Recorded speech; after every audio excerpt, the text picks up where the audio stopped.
And we're back. Gears of Vengeance after a bit of a vacation. We're only really a week later than normal. And in fact, we were a week later on the last one, so we're kind of back onto schedule.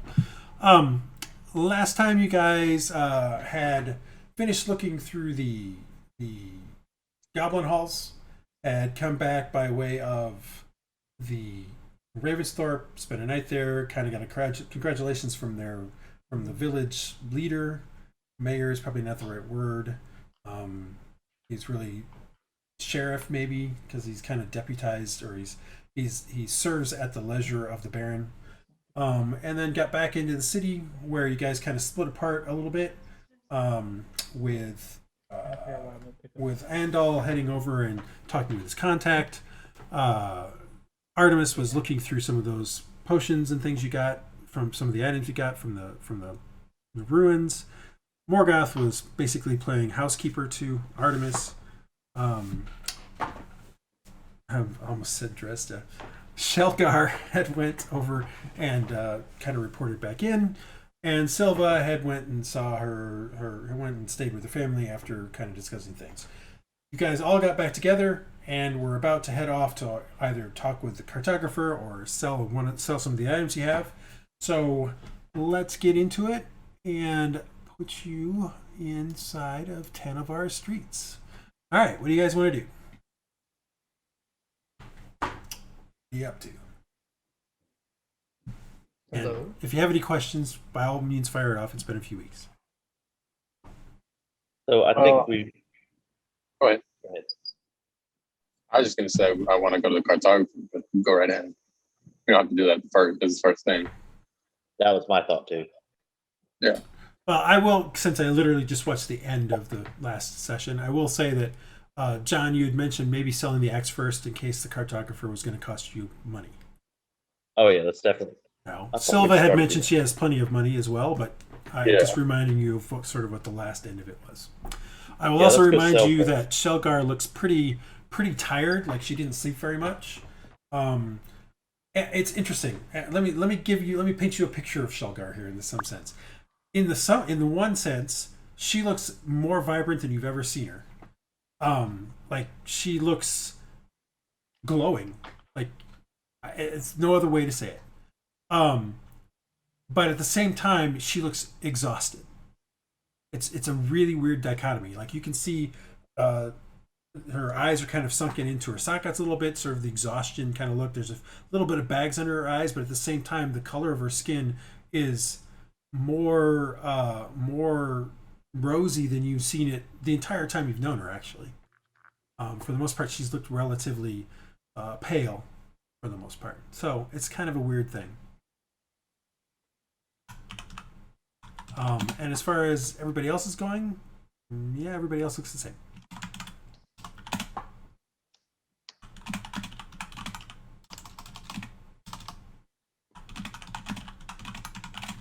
Too much fun last night.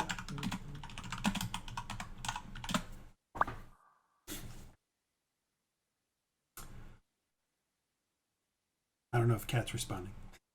Yeah. Oh, you got to specify. Yeah, no. Is everybody here? Yeah, everybody's here. I may need you guys' help with something. Actually, you guys are right outside, by the way. They had opened the door just as you were about to knock. Okay.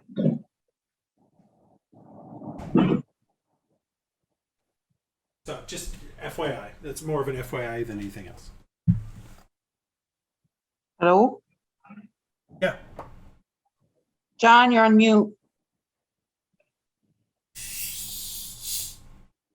Anybody hear me? No, yeah, we aren't hearing you very. You're pretty quiet there, Andy. Okay, let's switch to the other thing. Just as an yeah. I mean, I hear you every now and then, but if you were trying to say something during some of that, we couldn't quite hear. So, knock, knock. Well, Guys? so you were about to knock on the door, and they opened it up. Yeah. So I'm you're saying, standing there. Knock, knock, guys. Can I come in? I say that because they opened the door before I could knock. I mean, it's not my house. It's Morgoth's house, so.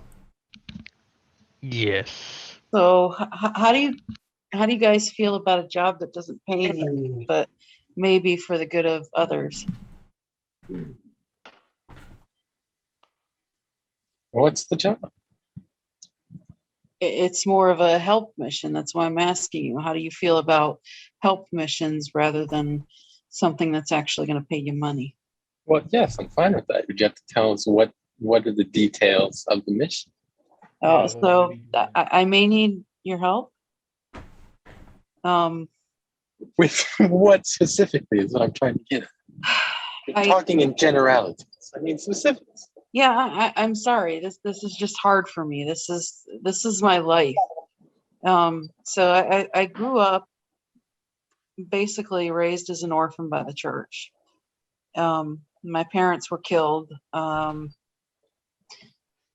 And so, the church trained me as one of their elite assassin types. We call ourselves blood hunters. And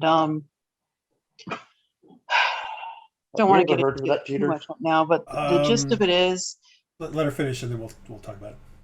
the church is doing things that, growing up, the indoctrination teaches you it's for the good and you're fighting evil. And as I got older and some of the things they asked me to do just didn't set right with my conscience and the moral code I developed, I began to see that maybe what I'm doing is not fighting evil so much as fighting the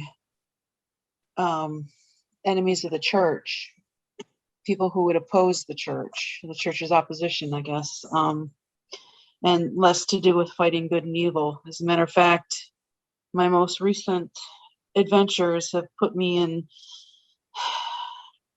bad with the church right now because now they're suspicious. They sent me on a mission to basically root out monsters. That's my main function. And the monster, I say monster lightly, was a child. Not a child doing bad things, but because the nature of her birth, the church deems her a monster and not fit to live. But it didn't set right with me. So I let the mother and child escape and, reported to the church that they had died. And I did my best to hide them. But when I recently reported back into the church, they had them chained up.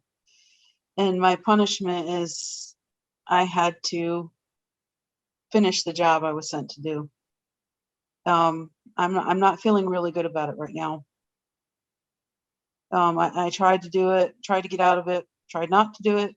None of that worked. And ultimately it was either make them suffer under somebody else's hands or finish the job. And guys, I'm leaving the church. And when that happens, they're coming after me. I know this, that's just who they are. There is no retirement. My ask to you. Yeah, well, yeah. There's My retirement, ask it's to just you death. is to help me maybe not bring down the whole church, but to stop them from gaining any more power. They're becoming an evil, the evil that they say they're trying to fight.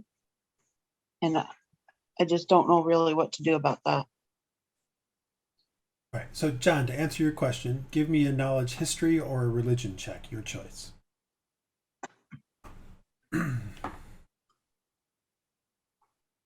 And any one of you can give me a knowledge history or religion check as well. All right. Am I louder now? You're definitely louder now. Whew. It'll be fine. John, you haven't heard these things, heard of such a thing before, or I should say Artemis. What you have, you do know that the church in general, so just in general for everybody, the Sealgair Church, and we'll get back to Andal here in a second. The Sealgair Church is known for hunting wizards and arcane spell casting and that sort of stuff. So wizards, sorcerers, warlocks, anybody who doesn't truly get their power either through technology, artificers or that, there's still magical bits to the artificing. Alchemists are also okay because again, still it's through the compounds and things like that more than pulling your power from the natural weave of magic. if you're a religion such as Seer, you're fine only if you're religious of Seer. So any of the Diary gods are considered heretical. So also church is against them as well. They're trying to basically, and this is again common knowledge, that's what they've been doing.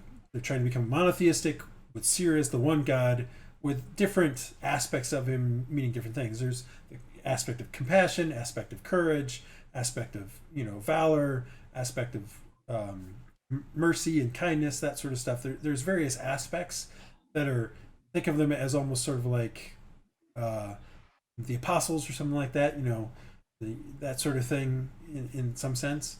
But in general, the church is trying to do that sort of stuff. Now, Artemis, you've never heard of any kind of clandestine group called the Blood Hunters that they've been doing anything with. That doesn't mean, but it doesn't shock you. I guess I would say that. It doesn't shock you that they probably have something like that. Because there's going to be somebody who's going to have to deal with these sorts of things.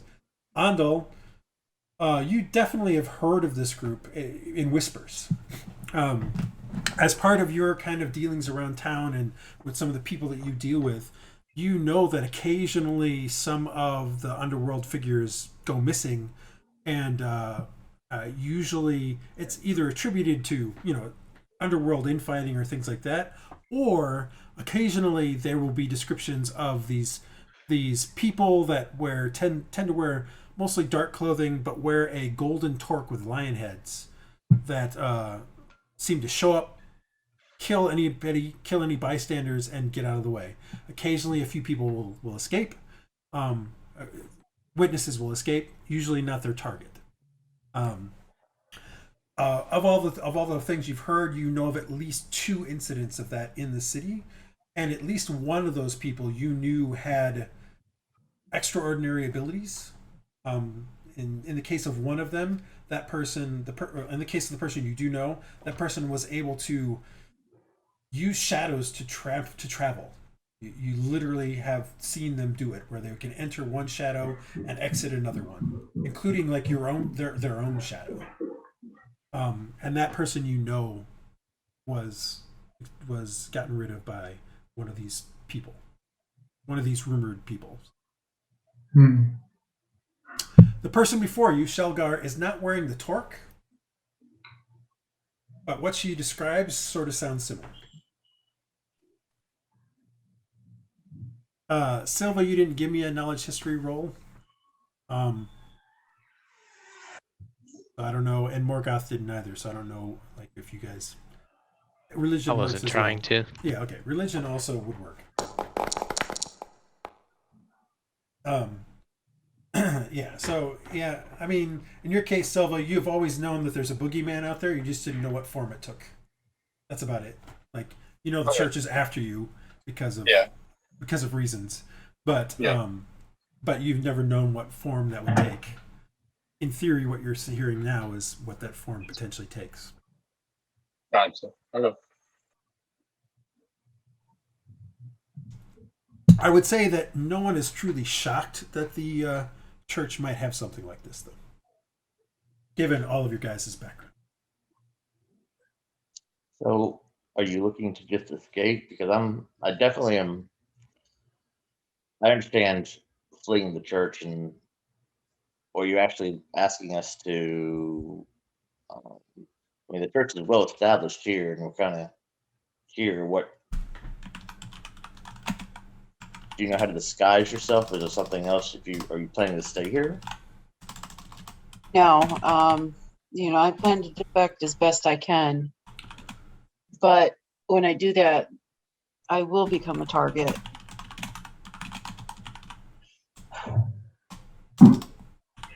I won't make it on my own.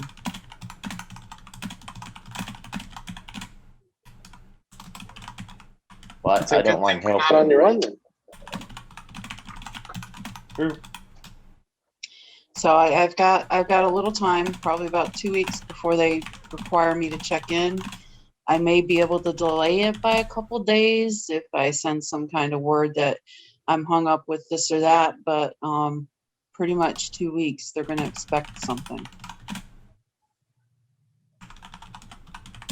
So are they just looking in this area, or are they going to expect you to go somewhere else? Or why did they send you here specifically? So they've heard that there is technology and religious artifacts that are being searched for up in the mines, and my boss, I forgot his name, Peter. My boss sent me to Brother. That's a really Yeah, weird right. name. I forgot his name, Peters. Yeah. Pretty uncommon. Father Sidris.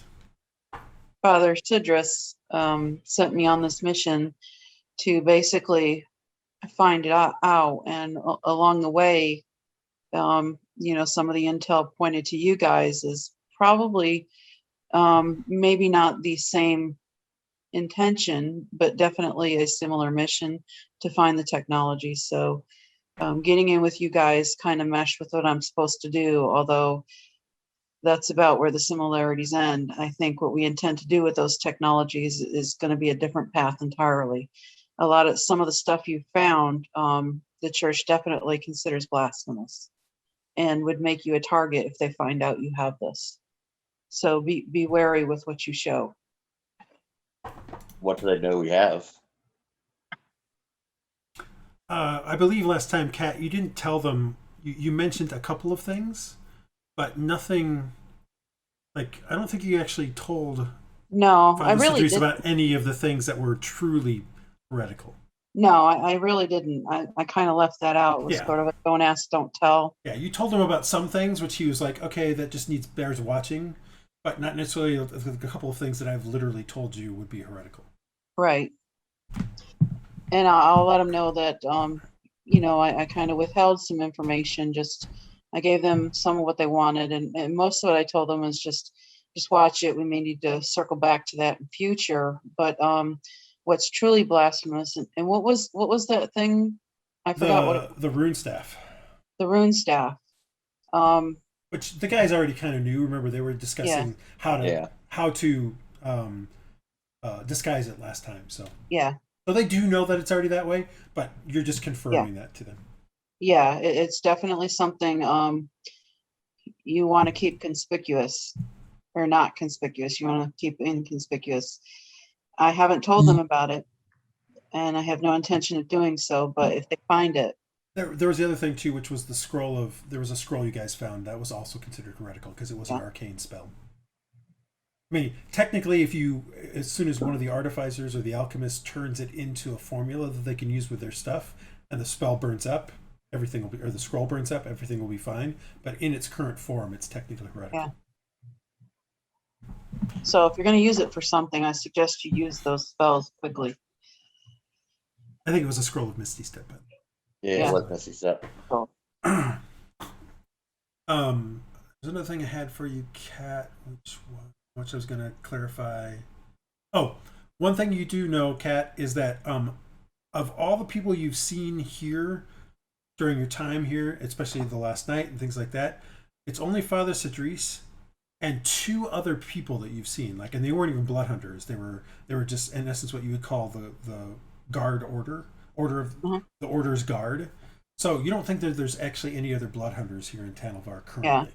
Yeah. Some of the good news, though, is that Father Sidris doesn't seem to have any other of my order here. They're just regular general guard help type people.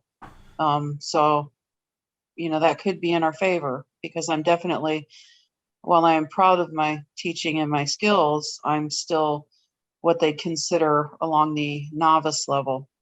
And if they sent a truly experienced blood hunter, none of us would fare well. And lastly, it was probably inadvertent. They didn't realize you were still awake during some of your stuff. But you did overhear Father Sidris getting a missive and mentioning and telling someone to get his carriage ready for a journey last night. So you assume he's leaving, at least for a time. You're not sure how long, though. Do I know where? You do not know where. You just heard he was delivered a missive. He read the missive, and then rang a bell, and the person he came in, he said, "Get my carriage ready to go before dawn," and that's all you heard. But so you know he's at least going somewhere. Yeah. And Father Sidrus is leaving at dawn. He received an important letter, blah, blah, blah. It may be we want to find out what he's up to.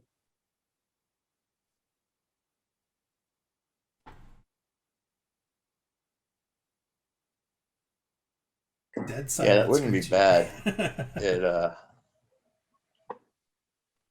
but I mean, if we get rid of him, would they send someone worse? Is he one of you, or is he just a normal priest and he pulls the trigger and you're the bullet, or you're the bolt? To me, he seems more zealous than some of the others I've met, but As part of the order, no, he's just as zealous as all of the order people okay, you've yeah. met. No, he's your average zealot. Yeah. So one thing that you know, that given your current spot, is that most of the priests don't know about this order. Like, they believe what they're believed with. They know that they're trying to do serious work, trying to provide compassion, and preach to the masses and all that sort of stuff.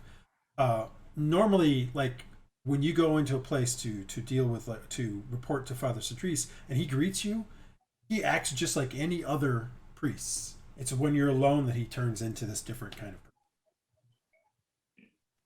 And that's something that's very familiar to you from your days in the main priest. I mean, at what level do the priests, like, what level priest would know about the order?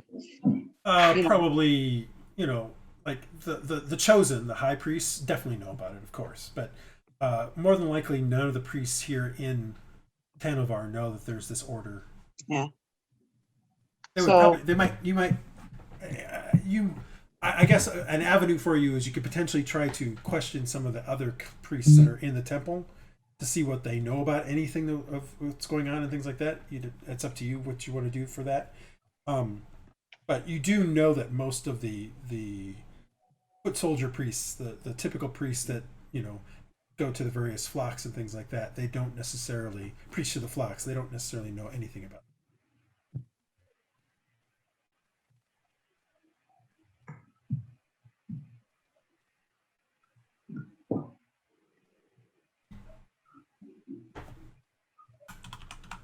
What are you guys doing?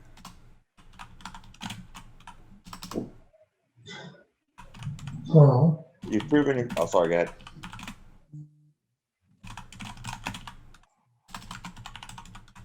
hmm.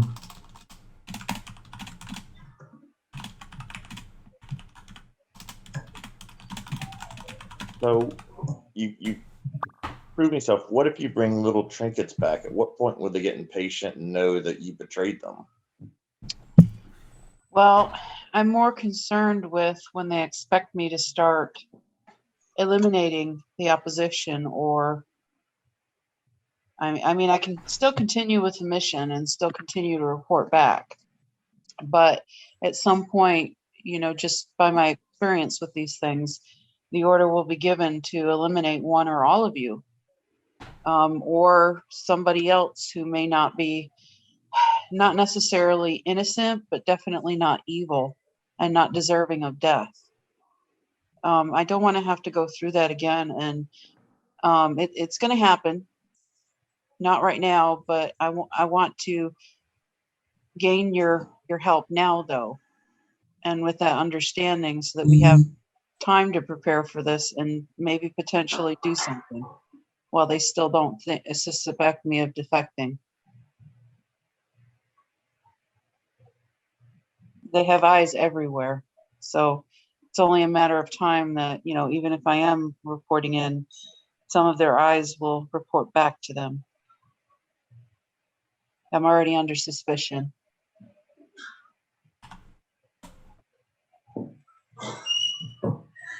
What do you think?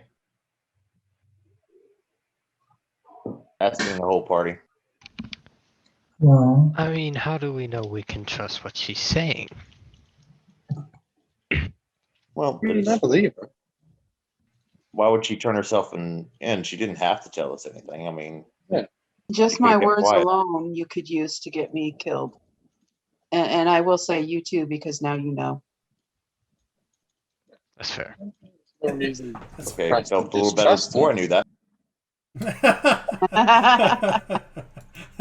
That's pretty good job. Okay, let's pretend I said anything I tell you now could get you killed. So if you don't want to hear it, leave. It's a little late. Yeah. Retcon. Exactly. Let me go undo, press control, delete, and all that. Yeah. Rewind. Wow. Wow, I picked a good name for this episode.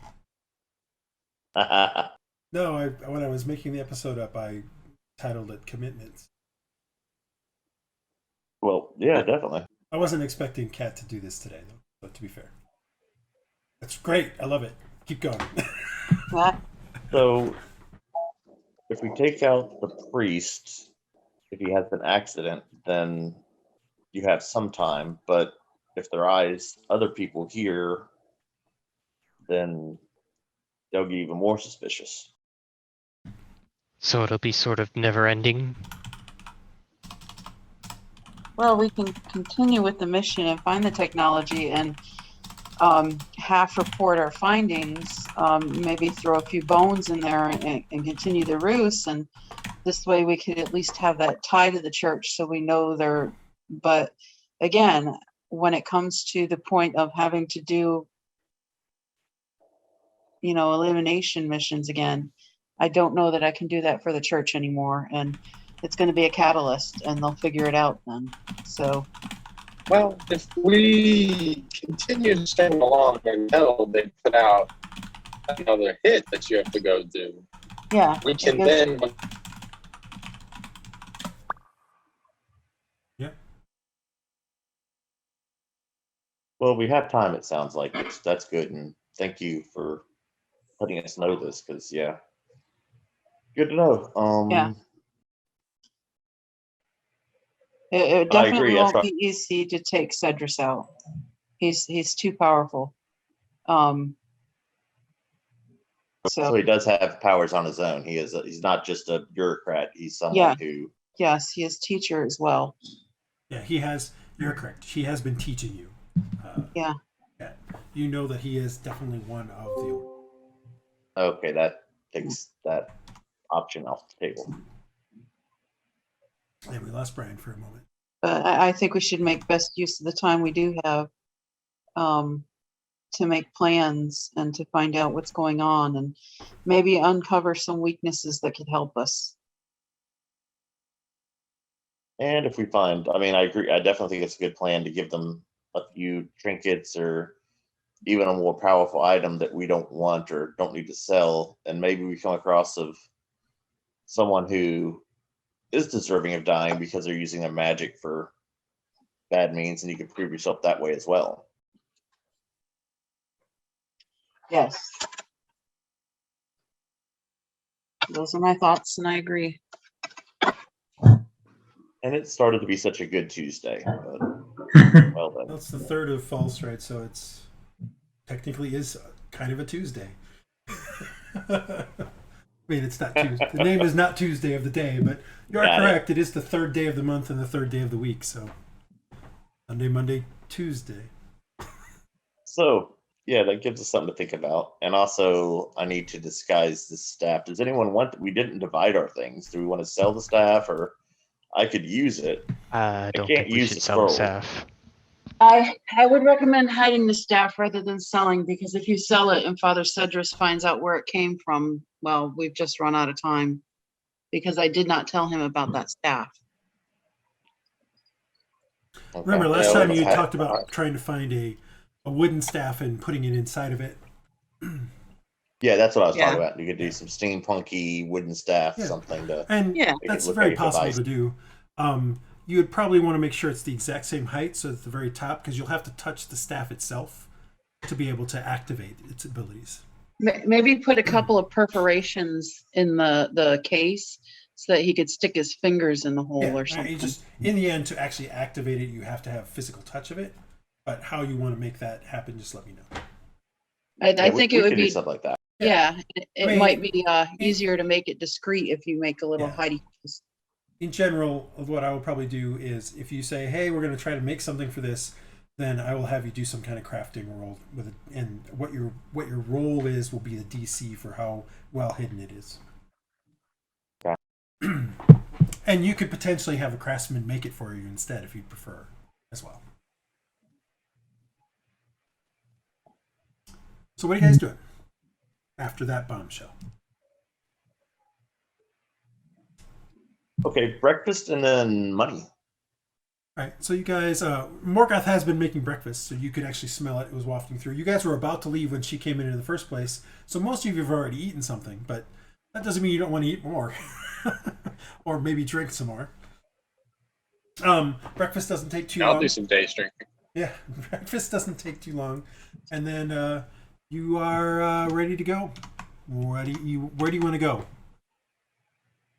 My vote is to sell things. We're gonna sell the axe. Anything else? Were we gonna use we had a couple of the power pellet things for the lamp and Yeah, you have some pellets. I mean, most of them are similar to the ones you've already given to Castor. So it's up to you guys if you want to give him more. It's more of a question of how many he has and if he asks for more. And to be fair, he doesn't necessarily know you have more because you've only given him certain things and said, "Here's the stuff we found." No one has ever really implied that you've kept anything back. So you kind of are really driving that. Yeah, well, does he really need to know? I'm not saying he does. I'm just saying you're driving that, is all I'm saying. Yeah, I'm saying to the group that I don't think we really need to share everything. Fine. No, we don't I want to give agree. it to him. There's no reason to tell him that we're not giving it to him. So I can take the staff if nobody else wants it, and he may not want it anyway. I could use it. I can't use the scroll if anyone wants to. Do we have a proper mage? I'll take the scroll and figure out how to change it into a formula, and then we can share the formula. Yeah. Perfect. Yeah, Alchemist can't use scrolls, so I can't use it. The Artificer can. Luckily, you two And we have a lantern. You guys have Yeah, a lovely exactly. symbiotic relationship now. Yep. Well, I can take the Excellent. lantern since I'm a tanky boy and I'll be in the front. Okay, I mean we could sell it also. I'm just saying, do you want it? I don't have a But we problem don't either actually way. have a Well, lantern. The one Yeah, lantern he's we through had, with the we last dropped. one. No. We, No, no, we as a You collective dropped it. No. We collectively dropped We it. had We all it had a hand on for it, 2 and we just seconds. let it go. Sounds like a story. What happened? We were, We were Went just through a cave and someone just can't We- walk. we were going through a cave. There was a little bridge thing that we had to walk across, and the dude dropped it. Morgoth dropped the lantern we found not one room before that. To be fair, he did trip. There was a reason why he dropped it. Yeah, but still. And also, to be fair, I was told to dampen the light so I couldn't see. Yeah. that was But part I of the think reason we why. found another lantern, didn't we? Didn't we find No, a you lantern guys have in found Power a Pellet? lantern in the goblin thing that seems to be run by those pellets. Right, that's what I was talking about. Yeah, that one we still have, but we I found one before. Don't know if I've given you that. I don't know if you identified it.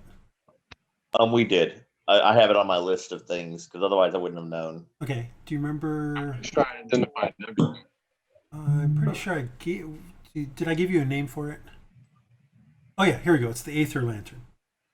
So you know that it shines for 24 hours on a single Aether pellet, and it can be hooded. So you put a pellet in, start it up, and then you can hide. You can basically put the. It's got like little shutters on it. You can pull down the shutters, and it'll be dark. It won't glow through, and then you can pull up.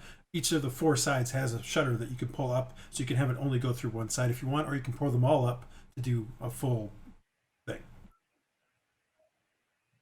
That's the way it So it's works. basically a hooded lantern Yep. with. That you just Just don't need make oil power. for, and it goes for 24 hours instead of an hour on oil. But once you put the pellet in, you can't turn it off unless you pull it out. So Okay, and I didn't see a rune staff. I mean, you told us it's a rune I staff do Earth. have the I rune didn't staff see of it out Earth. there. It's right here. Let's see if you can. I don't need it right now, but No, I'll no, but I can pull it make in. it so you can at least see it. So it'll now be in the items. You guys should all Okay. be observers for it now. Save changes. There you go. So you should be able to see the rune staff of Earth in it now. And if there's anything else that you have that you can't see in those items to be able to pull onto your character sheet, just let me know, and I'll change the permission so you guys can see it. So like, here we go. Here's the cobalt axe. I just added that so you can see it. So there's a lot of items in there. So I just need to know which ones you. If you have something you say, hey, I know about this, then I will. Didn't we get some sort of sword? You did. I think I wanted that. There was a thing called the Aether Longsword, which you did Oh, get. yeah. It's basically the same thing as the saber. It's just in longsword form. I would kind of like that one. You guys also found Did this. we get the studded leather, or has that been there? No, Someone already used Col- it. Been there. Andy has it. Or Andal has it. Yeah. You also found this Artificer anvil, but I don't remember anybody taking it with them. It's pretty heavy, so it's still back. Yeah, you said we couldn't because it was heavy. It's You said we heavy. couldn't Well, because you it was very could, heavy. but it's up to you guys if you want to go. No one specifically said they were taking it, so it's still there. Just means you have to go back to get it, is all. Okay. And it's not as useful for you guys right now because it's more for downtime activity than Where are anything else. the items we're looking at? If you Like, go to which the thing? chest icon on the top, there's a folder called items. Oh, You should be Oh, able okay. to see things in there now because I've been slowly adding things in there that you guys have been learning about. So, like, John knows about this thing, so I'll open that up. The Goblin Healing Potion and the Goblin Hallucinogenic Potion are both available. Yeah, I was gonna ask about that. The Healing Potion, the Goblin Healing Potion, you did a bunch of experimenting with, and you did realize that it's not going to help you. It only works for goblins. Any non-goblin takes damage from it. oh well, the lantern isn't in here. The lantern isn't in there. Anyway, Yeah, I would that was like a the pain to long figure out. sword. It is now. I don't have a problem with the longsword. I mean, that's Yeah. The So only I mean, Somebody else can take the lantern if they want. yeah. So there are certain things that I'm currently opening up because I know you guys have seen them. so. Who can see in the dark? Because I can't. I don't think. I think Cat I can. Andal has the shield too, right? Yeah, I have Andal dark. has a shield. Yeah, You that's what I guys, you gave him the goggles, but you didn't give him this.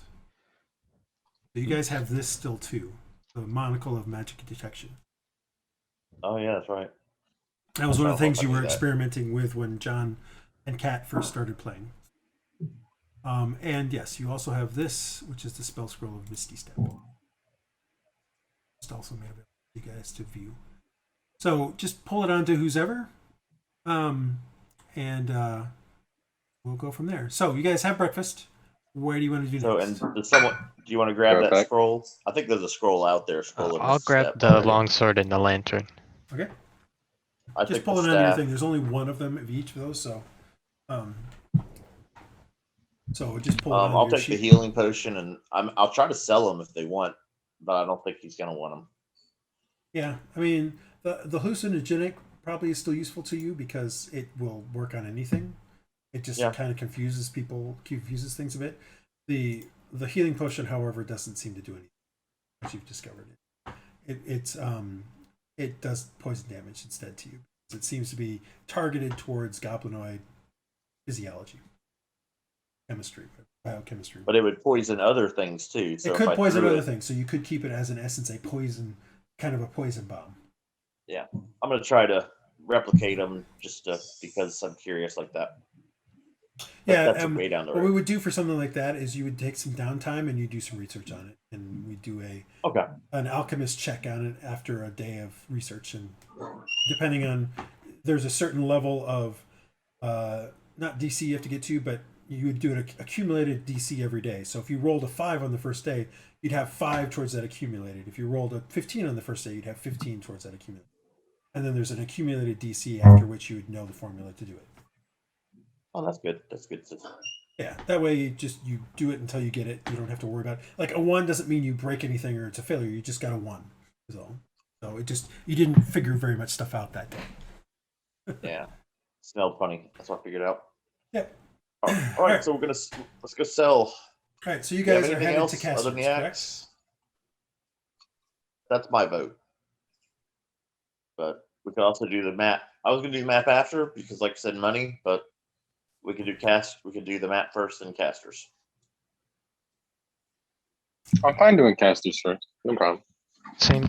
Because yeah, I'd like to get some magic, and we can share some spells if we get the magic ink and parchment. Yeah. Okay, so you guys head out of Morgoth's house. Morgoth's house is maybe 15 minutes from Castor's place, so you head down the cobblestone street towards where he's at. It doesn't take you long, like I said, to get to Castor's. That being said, on the way, Silva and Artemis, give me a perception check. Perception. Yep, perception. You tend to be the ones that were being There we go. Can't do history, but I can notice stuff. So both of you, Artemis a little bit before Silva, as you're kind of heading towards Castor's, before you get there, so maybe about 5 minutes before you get there, you both notice that somebody comes out of an alleyway and starts following you guys. And Silva, he looks a little bit familiar to you. He kind of looks like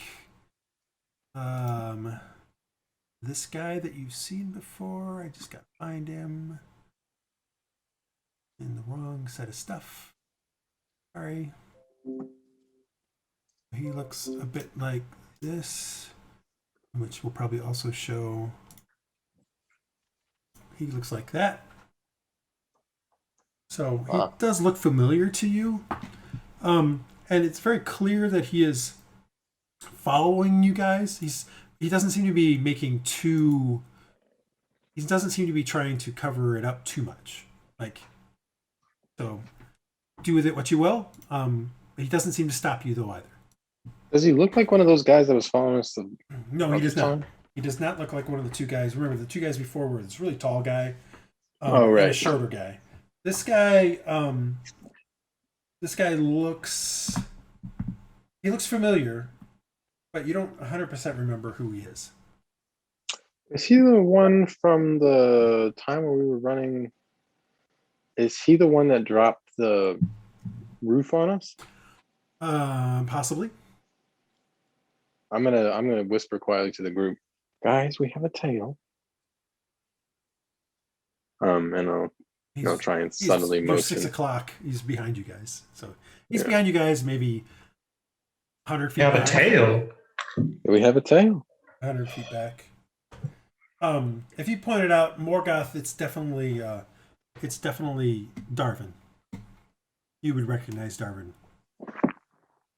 It's the cave-in guys. So it is the It's guy. just him. He's the only one that you guys have seen that seems to be following you. Cave-in But it guys. is that Is that the one guy who dropped the. Right. Guy who dropped the roof of a cave on us when we were in one of the wounds. You guys make friends, don't you? You guys make it to Casters without Well, him actually, doing anything. can we give it to the market instead of casters? I feel like I need to buy something, and more importantly, let's not lead this guy directly to casters. Well, he knows where Caster lives. He already knows. Oh, okay, then never mind. Yeah, I Caster's mean, do you want to? Caster's shop and stuff is it's pretty widely known in the city as to where it is. He Okay. was threatening us to not work with Caster. That's why he dropped the roof on us.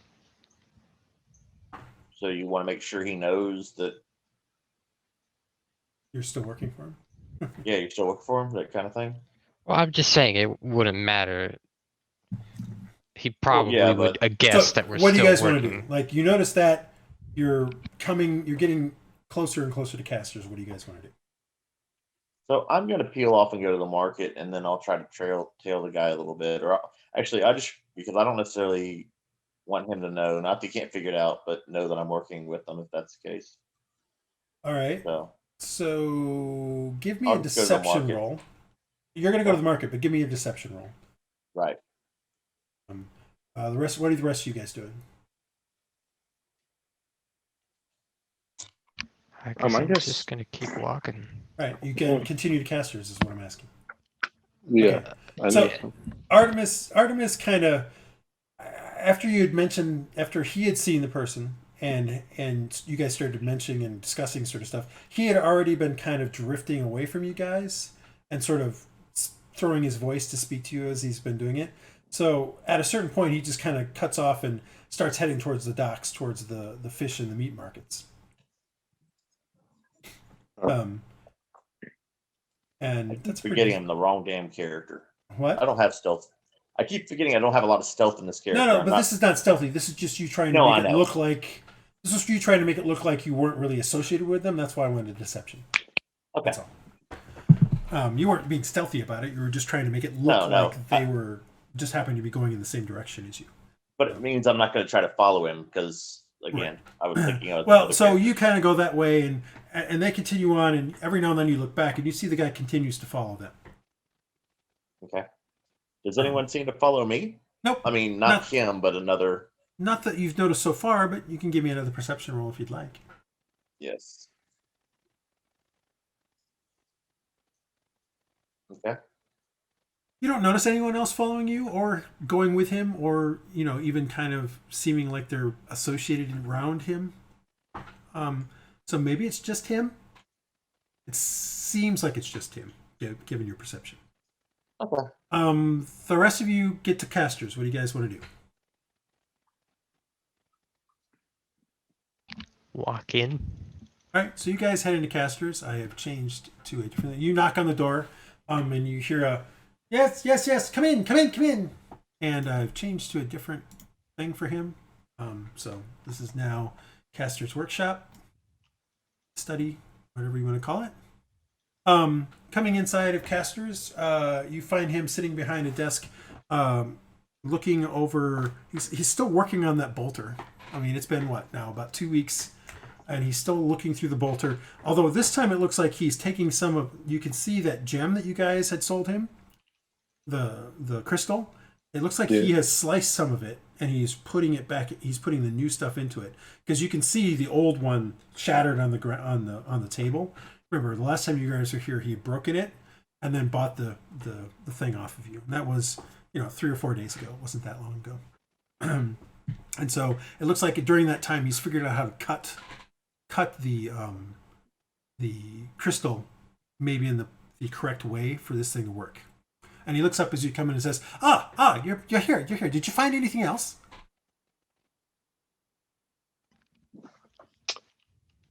What did we say we were gonna show him? The axe. The axe, right? Just the axe? I don't know. I mean, you've got the axe. You also have the frescoes that were found in there that might be some indication of how to get to the place. There's several things that... Not everything that you find is necessarily a piece of technology to sell to him. Sometimes it's, hey, we figured out how to get to the main place, which is what he really wants you to find. Well, then I'll show him that and the axe. You don't have that. You just have some description of what those frescoes are. Remember, the frescoes were on the side, were on walls. Like, you didn't pull them off the wall. But you show him the axe, and he's like, oh, that's interesting. That's an interesting blue steel that you got going on there. And he kind of pulls it out, and he looks it over a bit, and he says, this looks like a place to put some gems or something, as he's pointing at the kind of the faceted things. What that means. And then he kind of pulls up one of the crystal thing, and he kind of tries to put it in. He's like, looks like it has to be a certain cut. Well, I guess it's something else for me to try with these things. Huh. Interesting. Anything else? I'm gonna look at my party. I think that was all we were giving him, right? That's all you want to give him. I mean, do you want to give it to him? You want him to buy it from you? What do you want to do? Well, I'm pretty sure that Artemis wants him to buy it from us. Well, remember, you're under retainer, so there's a certain amount of things that he's probably expecting you to just give him. Fair. But he's looking at this over. It's like, this is a very finely made axe. And he kind of sets it to the side and says, what else? Well, we may have found a way to the main place. Oh, really? Now, why didn't you lead with that? That's the more interesting stuff. Well, it's not confirmed yet. We still gotta look We have to go talk to the cartographer, see about certain landmarks, changes Geography. in terrain. Yeah, geography. Over. Oh, okay. Over Well, what the kind of years. geography? Maybe I might know. I'm pretty sure I've shown him the map before. Well, you showed him the map, but you literally just discovered these fresco things that talk about this journey. So you've never talked to him since you found that out. Okay, well, I'll describe to him the frescoes and things Oh. like that. He's like, oh. Yeah, I can't help you. I guess I haven't been far enough out of the city. Well, you should probably talk to the cartographer. Gareth is a pretty good guy from what I hear. But Well, I hope so. oh, guess what? I owe you for this week. And he Yes. goes and he's like, he does a whistle, and then that clockwork kind of spider thing brings over a satchel, and he pulls out some, and he gives each of you he counts out 5 times 4. He counts out 10 platinum pieces and gives it to you guys. And he's like, "Did you guys pick up another person?" Because he just finally notices Sealgair. Yes, we did. Oh, well, I And- guess we'll have to add her into the contract next week. So I'll know to have her for next week. Okay, it's fair. All right. So you think Peter, you may might... I- Go ahead. Sorry, John. I'm gonna cast disguise self Okay. and then go to Oh, and then you try kind to. of head back. Okay. So Yeah. you cast disguise self, and we'll get you back to you in 1 second. I drink a potion or something. Yeah. No. Sprinkle a little stuff up myself. Yeah. Or you put a hat on. Yeah, that's it. Glasses. Yeah, I put on some glasses. There you go.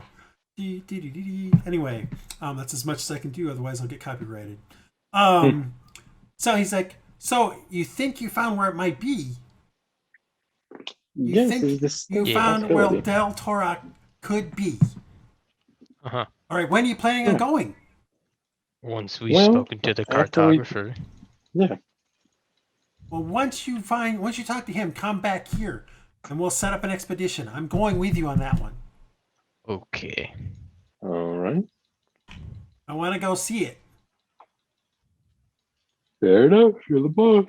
And then he's like, Okey-dokey. I think I figured out how to make this thing work now, or at least to fix it. And we just had to figure out these pellets.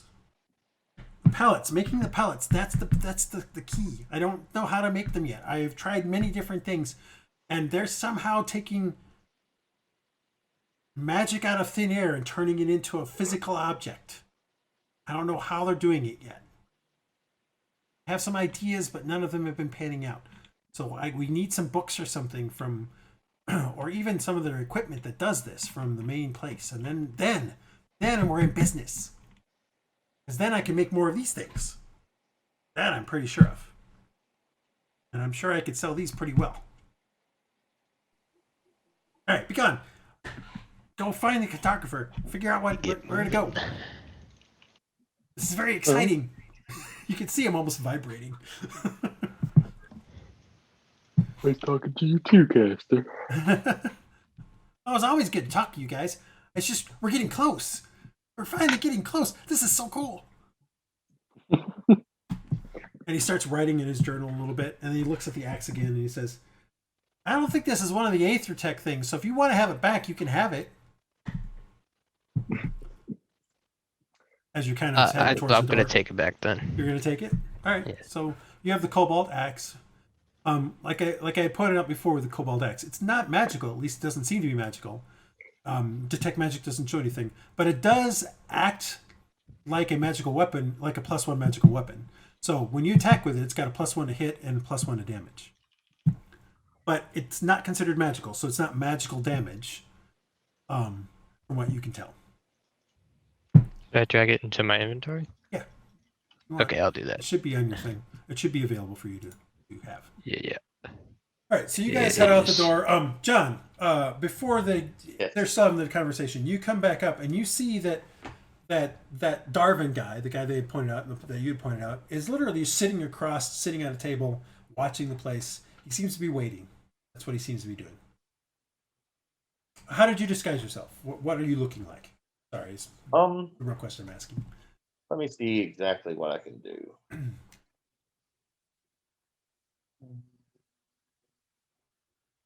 Maybe 1 foot shorter, thin, fat. So yeah, I'm gonna be a fat little. Let's see, halfling is probably too small. Yeah, that's a little more than a foot. Dwarf. I think a dwarf could be in the height Okay, so thing, right? yeah, you could probably. It'll be a tall dwarf, but yeah, How about just a fat little human? There we go. that's fine. All right. In relatively fine clothes, Okay. with a walking stick, and I'll come up to the place. So basically, I want to be someone who would be interested in buying things. Okay. And I'll come, aha, and I'll say that really loud. There it is. Hopefully, he has what I need. And okay, I mean, the guy seems to look at you briefly, but he doesn't seem to be. It's like whatever kind of thing. Hold on. Can I observe him for a couple minutes as I go past, or a couple, Let me do something. He doesn't look at you enough that I guess it should be an investigation check. What's your spell DC? Oh, well, let's see. My spell DC is 13.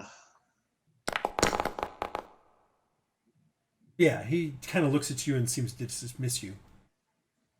Like he looks at you briefly as you say "ha" and as you start heading across the street to the thing.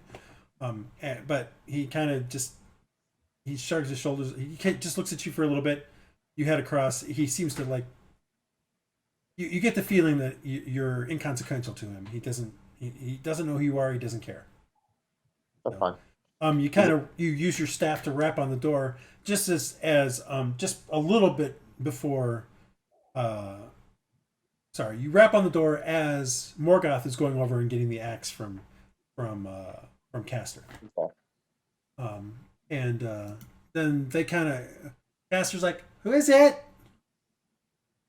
And you open the door and head in. Yeah, I'm gonna come on in.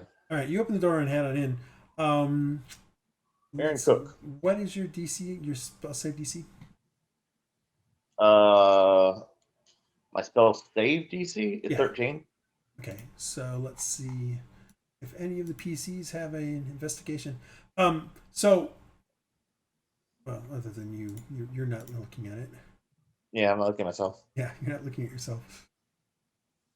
Well, technically, I guess I could, but yeah. But you're not. I would do it really well. Okay, so you walk in. So there's a rap on the door.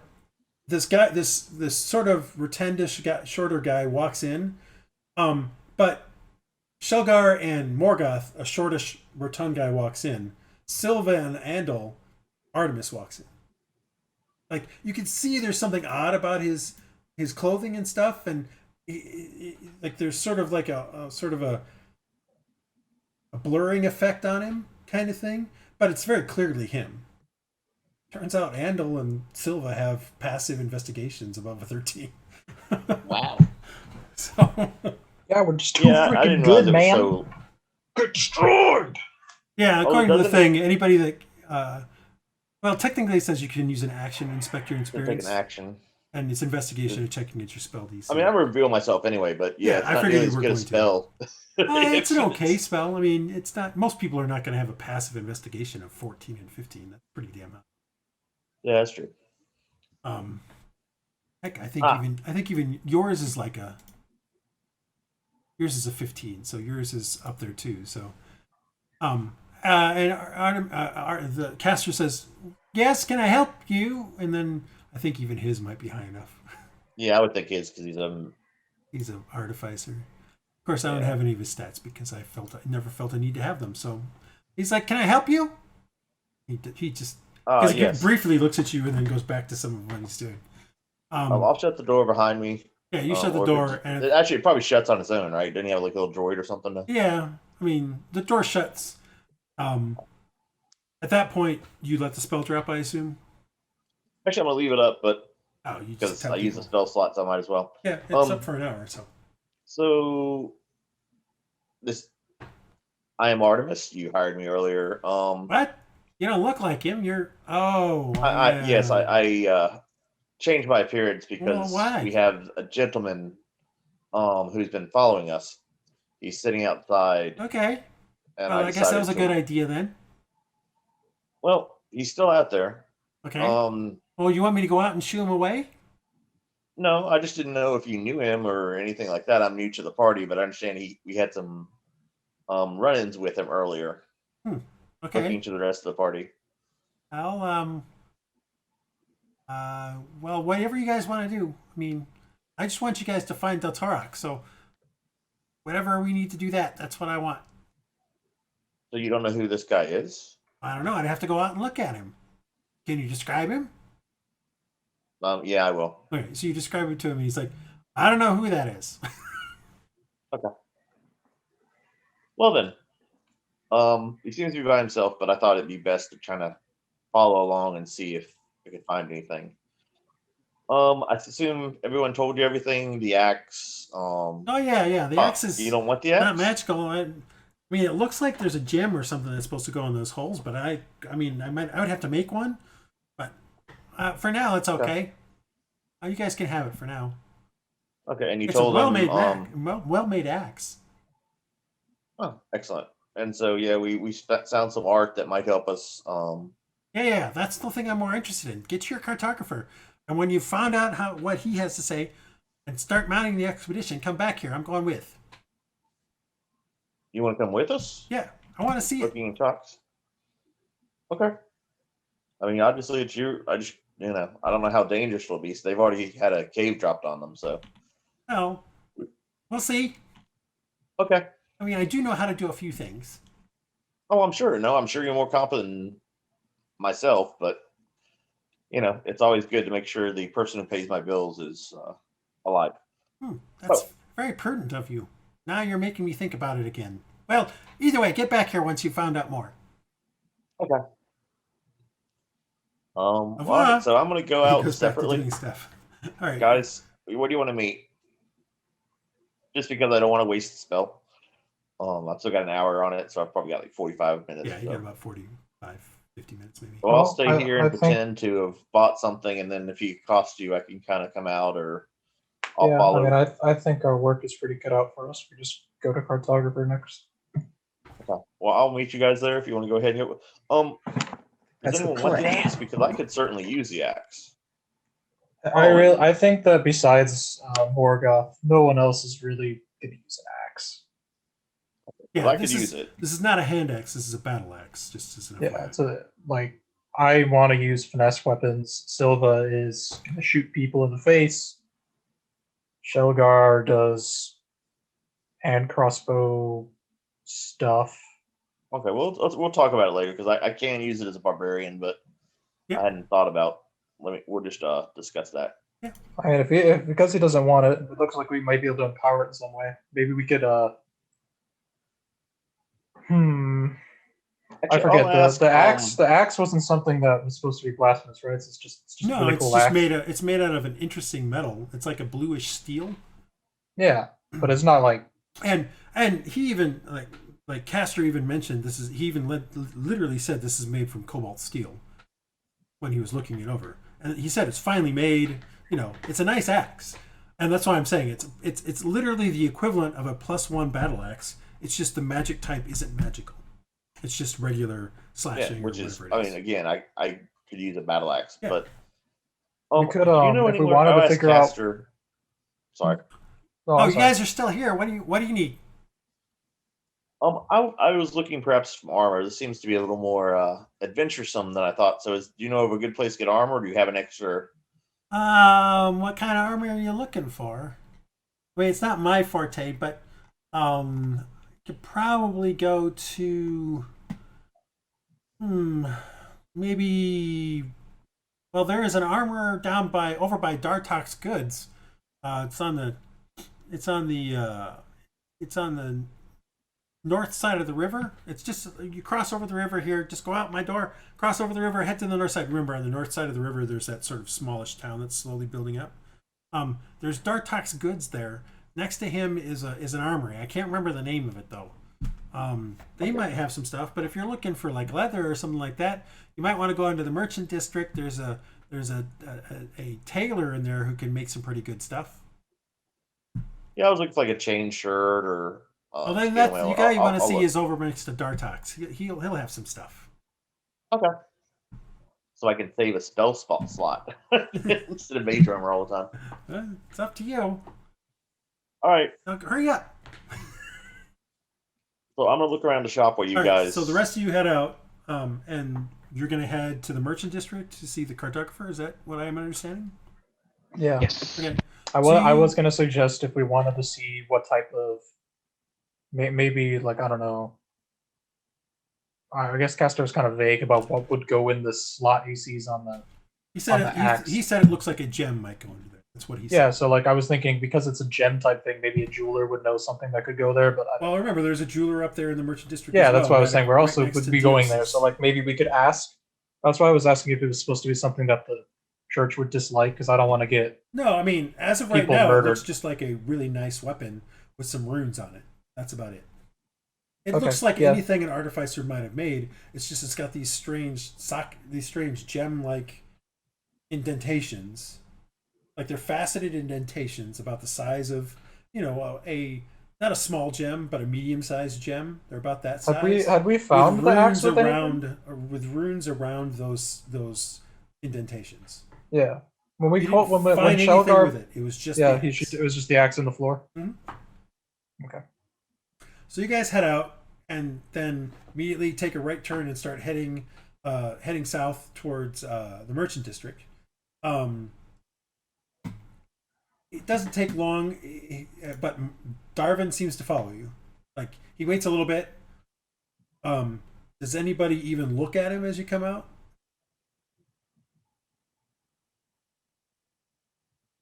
I don't. I mean, we could just I'm ignore gonna look him. and wave.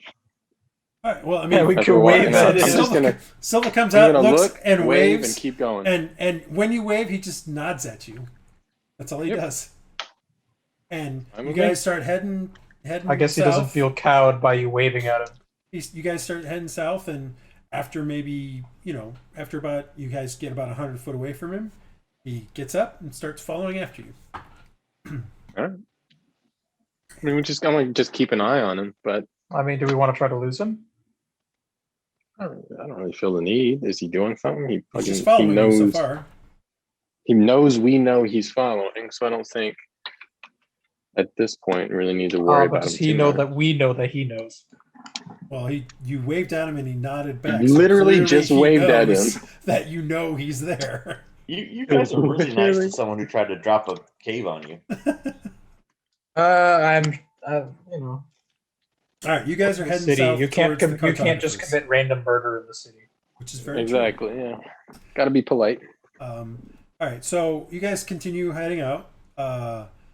Artemis, what are you doing? You're just gonna wait a little bit and then head out after them. Yeah, I'm gonna wait a little bit and head out. As you open the door, Castor looks up and he says, "I thought you guys all left." As you leave and close the door. Castor's a weird. I would just see Man. if there's anything else, or it's. Oh, Castor, by chance, do you have any quality ink or anything so we could, amongst ourselves, make ourselves spell wise? Well, I do have some stuff. I have to go up the stairs and get it. It's not cheap though. It's like So the gist of it is, if you want to make a formula from a spell or something like that, it's 50 gold pieces per spell level. So Yeah. you basically need to spend 50 gold pieces in paper and ink. If you're a wizard, in this case, it's going to be just accoutrement. I'm just going to say. Okay. You need to buy. I didn't know if I could accoutrement. get it cheaper from him or he'd just chip it in. No, That'd be awesome, but no. it's just a flat fee. It's 50 gold per thing. Okay. That's all it's going to be. It's just a sink. It's a money sink. Got it. If you really look at it in DD. Yeah, I mean, so if you're just trying to make up some formulas and stuff, I mean, I can just sell you some supplies and stuff. That's fine. Or the next week when you come in for your payment, which by the way I gave it to those other guys. Okay. You can get it in that instead if you'd like. But it's up to I you. forgot. How much do we get paid a week? 25 gold a week. Right. So that's why he gave you 10 platinum pieces. You got There's 100 4 of gold. us. Okay, gotcha. So, thick All right. money. Yeah, I'll have to. Maybe next week we could. Yeah. I get some stuff. All right, good to know that now. I'll try to get some stock up. Thank you. And he's like, "Oh, go away." He goes back to his stuff. Get the heck out of my shop. Yeah, charisma like I have charisma. He's not intended to have charisma. So you head out, and you notice as you start to head towards the cartographers, because again, you saw it the first day you were here. You know where it's at. You can see Darwin is maybe about 50 feet in front of you, 60 feet, something like that, clearly following them still. You guys head This south guy. and head through the city, the western side of the city. That's where you're heading up into the gate that leads to the merchant district. At that point, you're on the far western side of the merchant way. You know the cartographer's about halfway down, but you also know that the jeweler and Dios's potions are about, maybe a third of the way down. Did you want to stop there first, or do you want to go all the way to the cartographers?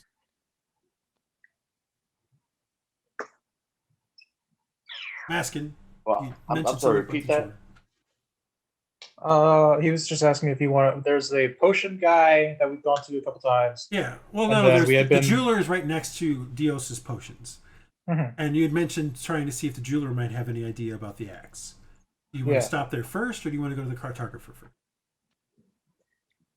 Well, I need to stop at the jeweler, regardless.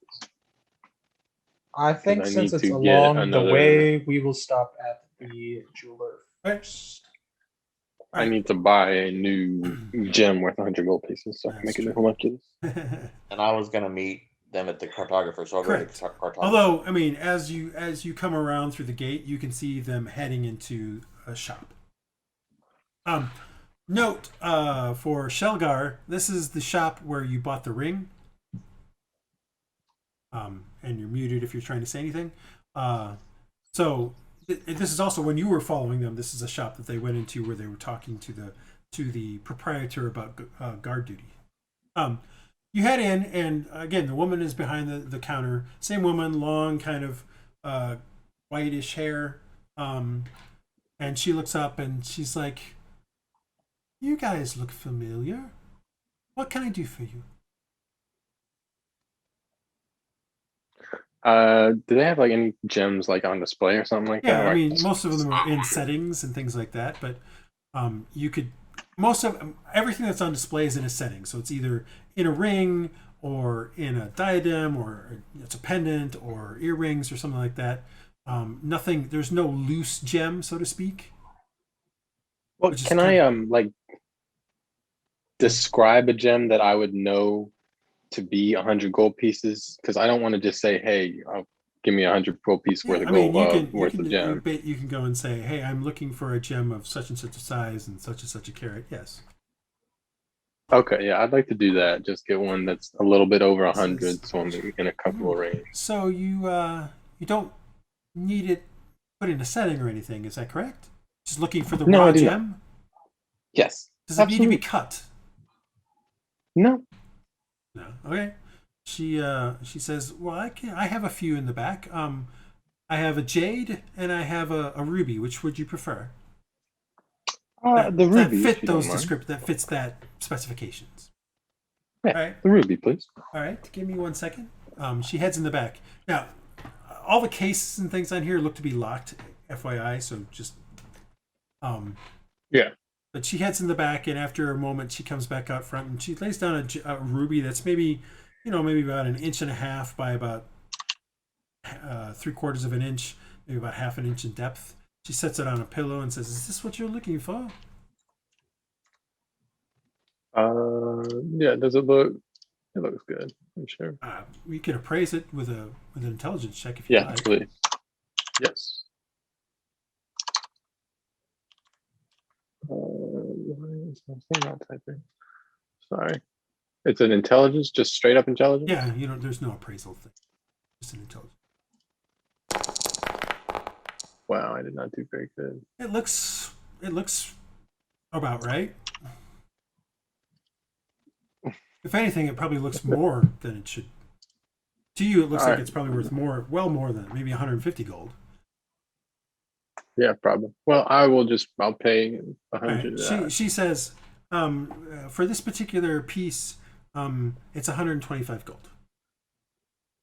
That seems reasonable. All right. Based off of my check. Yes, based on your check. So yeah. All right, so you give her I'll 125 gold, and she gives you the Yep. gem, and it is clearly worth enough for you to do what you want to do with it. It's the gist. Okay. It's just that your appraisal didn't do very well to potentially get it down to where you Gold. wanted it to be. Yeah. All right. That's fine. Anything else in here? Artemis, are you going to go into the shop, or are you just going to keep going and go to the cartographers? Because it does take them a little bit of time in here.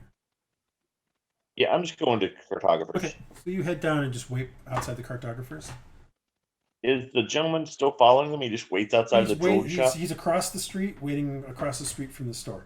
Just waiting there, looking in some windows, or occasionally. Eventually, he just leans up against the building and watches across the way. When we come out, I'll give him a smile this time. Yeah. Keep going. I mean, you do that. Anybody else want to do anything in the shop? No. Who has the axe? Cole I do. does. I think Morgoth. does. You gonna show it to her and see if she has anything, or Yeah, just would like show her see if she Alright, has I any guess we'll do idea that what then. could possibly go there. okay? So you kind of pull out the axe, and she's like, "Whoa! It was a fair trade. Yes, she paid a little bit too much, but I gotta pay for people too. What are you doing here? Put that axe away." What do you guys say? What are you doing? So, You have sorry, anything sorry. that might fit this?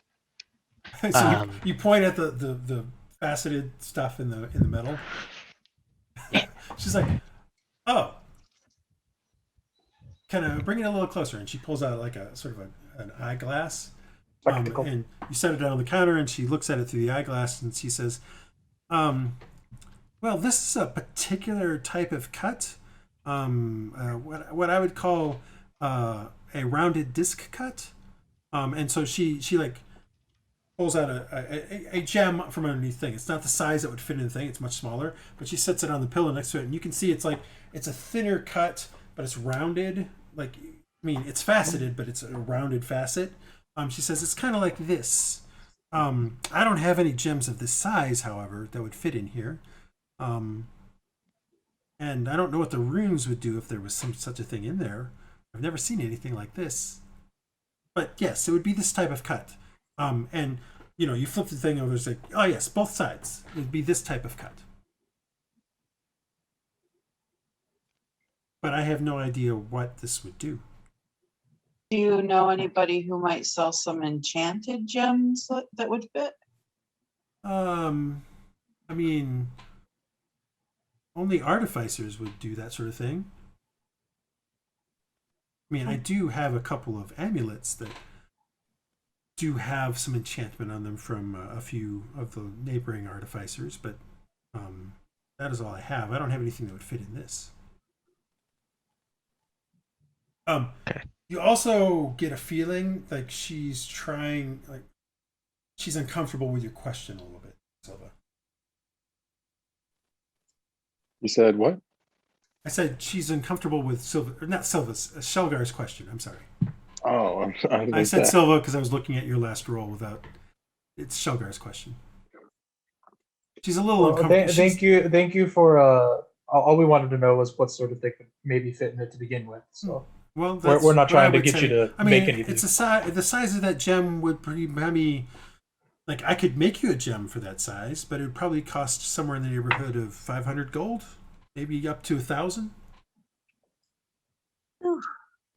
It would not be. Yeah, it's a pretty. I mean, the size of gem I'd have to probably. get to cut it and do the correct cutting and get it the exact right size makes it sort of a custom thing, so it'd be a little more expensive than normal.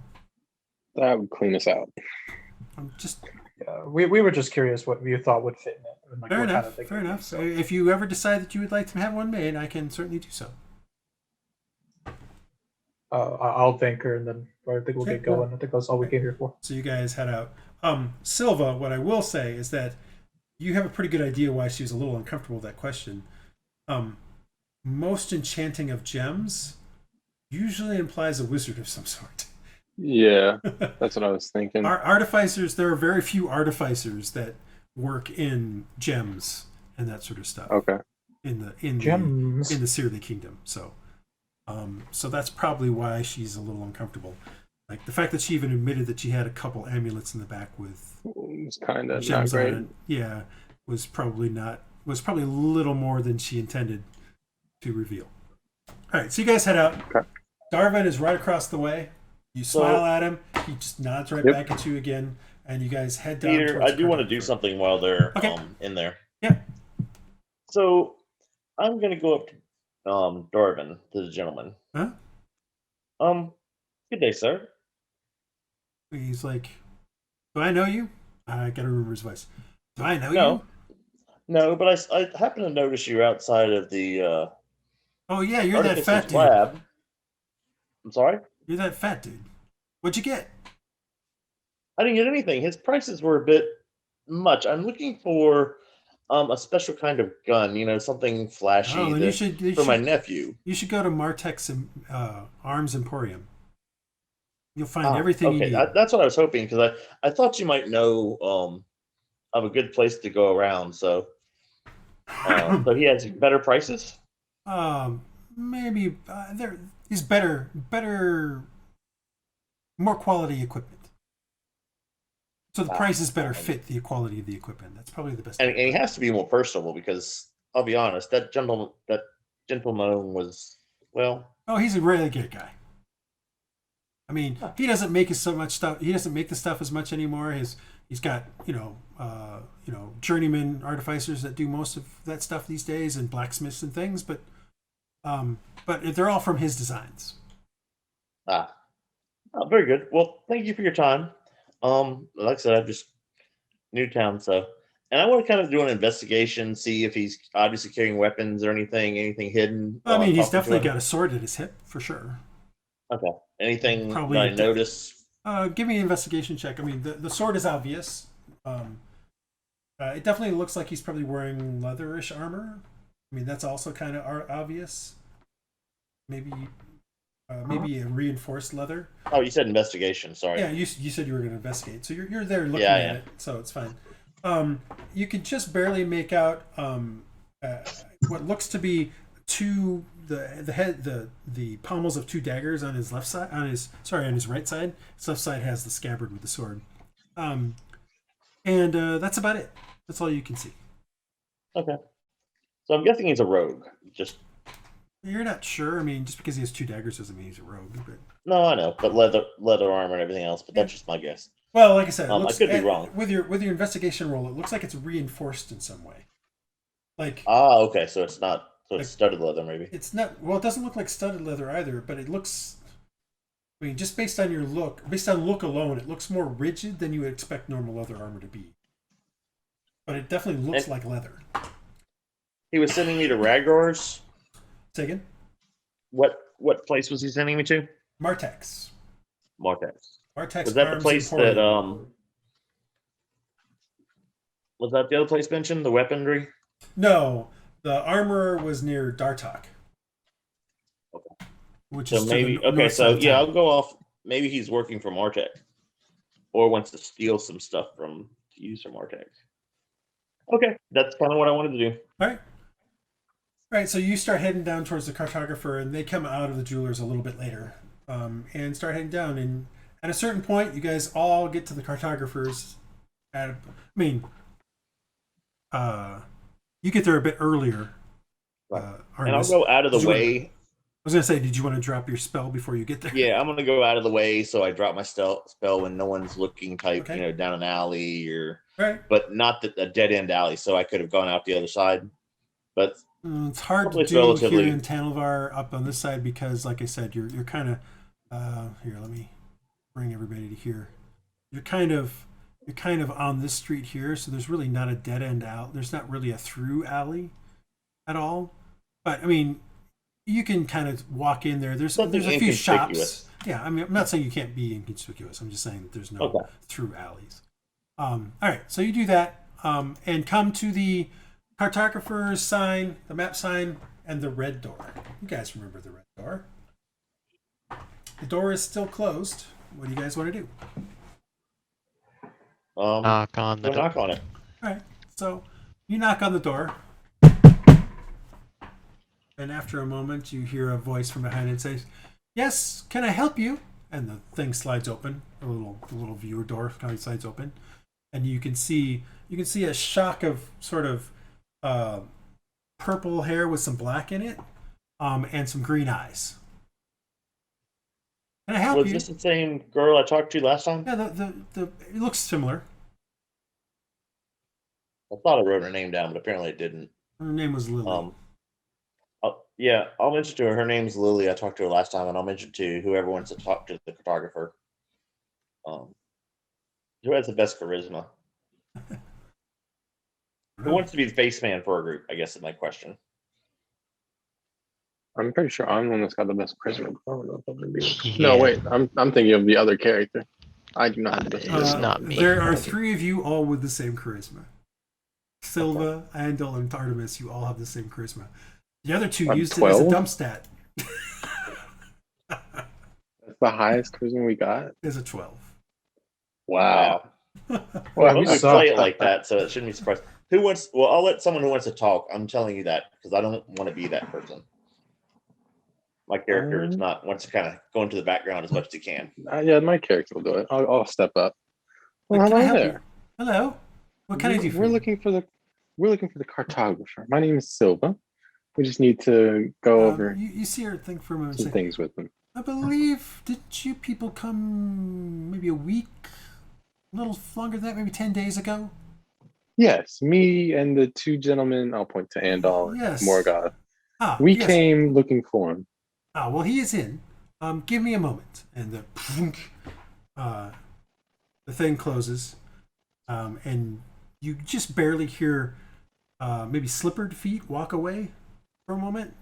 And you sit there kind of awkwardly for a bit. It's very clear to you guys that Darwin is across the street, kind of watching you guys.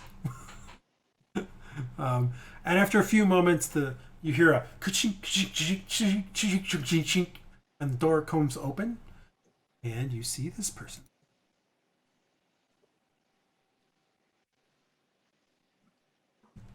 Hello, my name is Lily.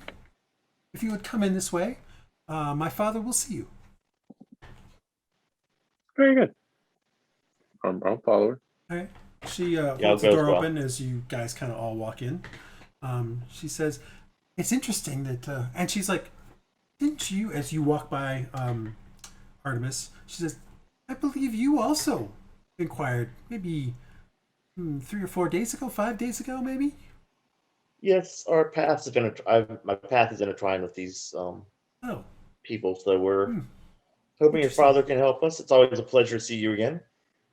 right, and Thank you for the reminding theme me. is, I am humbled by the fact that you remember me. I didn't think that I was worth that much, so thank you. Oh, well, you're one of the very few who asked after me, so quite easy to remember those people. It's After all of you kind of come in, she closes the door. Quite easy to remember you, obviously. Well, okay. And entering the shop, you see something quite different from Castor's workshop or Dios's potions. A richly appointed room greets you as a staircase rises up to a landing, and 2 separate stairwells lead to a second floor. A large silver chandelier with several candles lights this entry hall, and pedestals with busts of people you don't recognize sit along the walls, leading to halls that head deeper into the building. Paintings adorn the wall depicting various landscapes and cities. Lily, she says, "Right this way," and you can see that she's walking on slippers as she heads towards the left of where you're coming in. She escorts you to a door to the left into what looks like a study of some sort with several bookshelves along one side.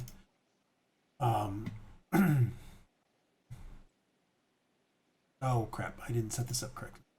Just a second. That is supposed to be like that. There we go. Let's see here. With more books, along one wall filled with more books than you've ever seen. 2 comfortable-looking chairs sit along the far wall as you enter. This doesn't exactly describe this, but you know what I mean. A small table set between them. They sit on a rug the likes of which you've never seen, its fine weave almost invisible to the eye. A small sofa sits to the right as you enter the room, although it's the left in this picture, and a desk sits in front of the bookshelves themselves. Behind the desk sits a middle-aged Sealgair man, which I will also bring a picture of. Find it.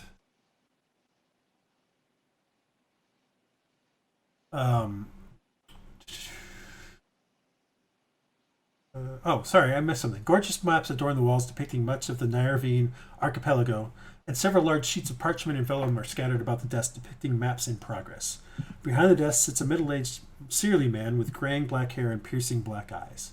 He seems to take stock of you as he slowly rises from the desk, revealing finely tailored pants and what looks like a blue silk shirt with a fine feather print. The fine tailoring seems to slim a slightly plump frame of average height. As he comes around from the desk, there's a slight limp, and as he crosses the space to stand before you. He gestures towards you, and you notice calloused, ink-stained hands. Lily mentions you have been trying to see me for the past week or so. Who might you be, and how may I help you?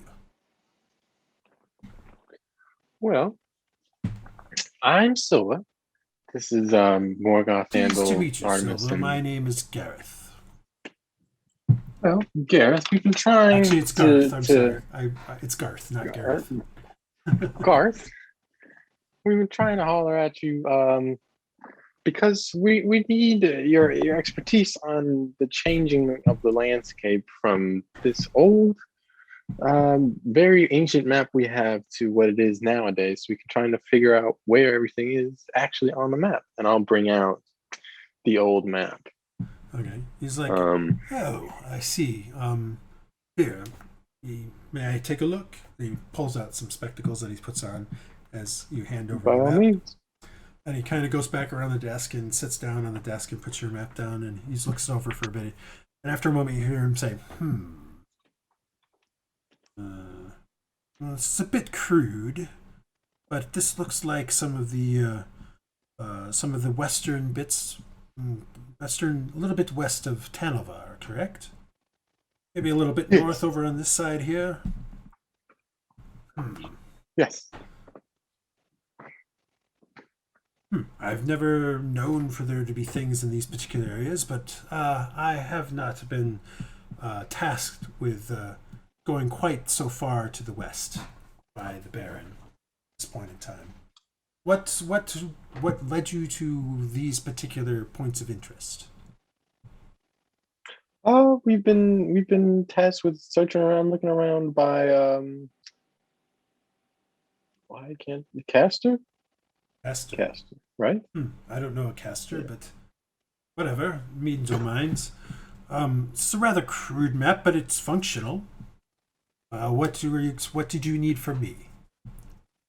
We were trying because this is a map from a long time ago, so the landscape out there now is a lot different. So we're trying to figure out. I'll pull out my drawn map.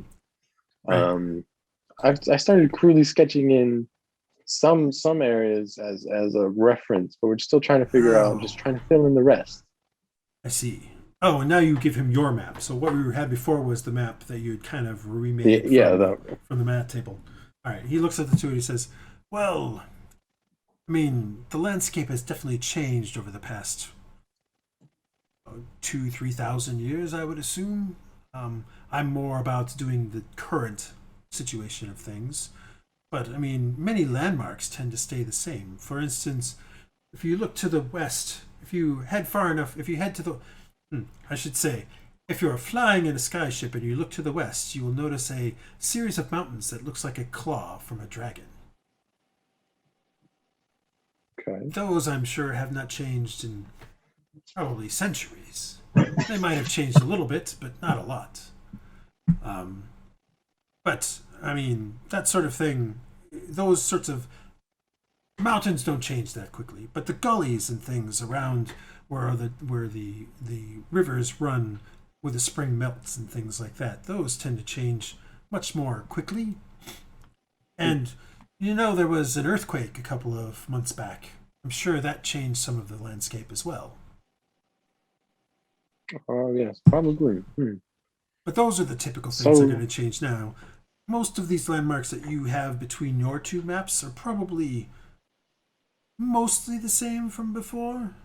I can tell you that the that this here, and it kind of points at a sort of a slightly squiggling line. This is probably the Tenovar River, and that has changed quite a bit over the last 500-600 years, from what I understand. But this seems to be even older. How old do you think? How old is this map? I mean, clearly I the forgot what parchment we is not very estimated. old, but where did you get this map? You've clearly got it, made it from something else. Well, we found it. I drew this map on this parchment from a map that we found in a ruin, that was, I think, a couple thousand years old. I want to say. 2000. Well, that would explain how it is that much different. Interesting.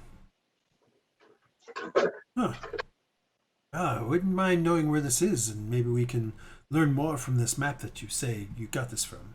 I mean, this is not a bad representation, but I'm sure there's nuances that you've missed. Yes, sure, absolutely. Well, it's just a bit of a dangerous trek. I But remember we'd be happy the to map have where you you got this along. one from had all that fungus in it, so. Yeah, and, you And know, currently the is front- also thing. and currently also you can't get inside unless you go through. Yeah, a the cave. front door is Yeah, a I got the little thing, bit like, blocked. and I don't know if we want to go through. I don't know if we'll be able to properly get Fair in. enough. Fair enough. I'm still not 100% sure what you're asking of me, though. Like, you have enough of a map here to be able to do what you need to do. If you're trying to search for these other things, like you're probably pretty close to on where these marks are on this particular map as well. Maybe you might have to search a little bit. Maybe, you know, a couple of hours of grid-like search might be able to find some of these things. Well, it would be helpful if you could just, because the map I have obviously drawn for modern day is incomplete. If you wouldn't mind helping me fill in some of those areas Fair that are enough. closer around Fair where enough. One we need moment, to and he go. goes and he stands up and he goes to sort of one of the bookshelves behind that has a cupboard in it, and he goes through some Peter? scrolls on the thing. Yeah. So I'm just watching. Which map is he giving? Are we looking the mural we have? Is this No, one of the this, ones we're using? you've never seen this map before. Okay. This is a map that Silva pulls That out, we got. and you haven't seen it before. It's not the mural. It's not the frescoes. Does it actually sound like some of the frescoes based on the? No, this map doesn't Okay. seem to show any of that sort of stuff. Okay. He kind of ruffles through some parchments and pulls out a thing and spreads it out across another thing. And it's a map of the Tenovar region, which I still have yet to make. And you can see clearly marked on there is Raventhorpe. You can see that to the north, going along the north side of the lake, is a village called Guildmere, where the Tenovar River comes out of the lake. On the northeastern side is a town called Arkin Falls. And there's other towns marked to the south and around the other side of the lake as well. Although, interestingly enough, there are no villages along the south side of the lake. In fact, there's no road along the south side of the lake. It looks like it comes right up against the mountainous region there. But there are some other villages to the south and things like that. And he kind of puts it down and he pulls out your map and this map, and he kind of goes a little bit to the west and a little bit south on the map, and he's like, there's a farm right here. And he kind of points at a spot, and there's no farm on the map, but he kind of points to an area, and he's like, based on this particular area, I suspect that your whatever it is that was being marked on this map is probably, and he moves his finger maybe about a half an inch to an inch to the south and to the west. He says it's probably about right here, and based on your recollection of the walk and all that sort of stuff, he's actually not far off on this map. Cool. I mean, it's not like you're looking at a map that's like today's map of like Google Earth. Like, it's still a hand-drawn map that kind of shows mountains and things like that. It's not topographic or anything like that. It's more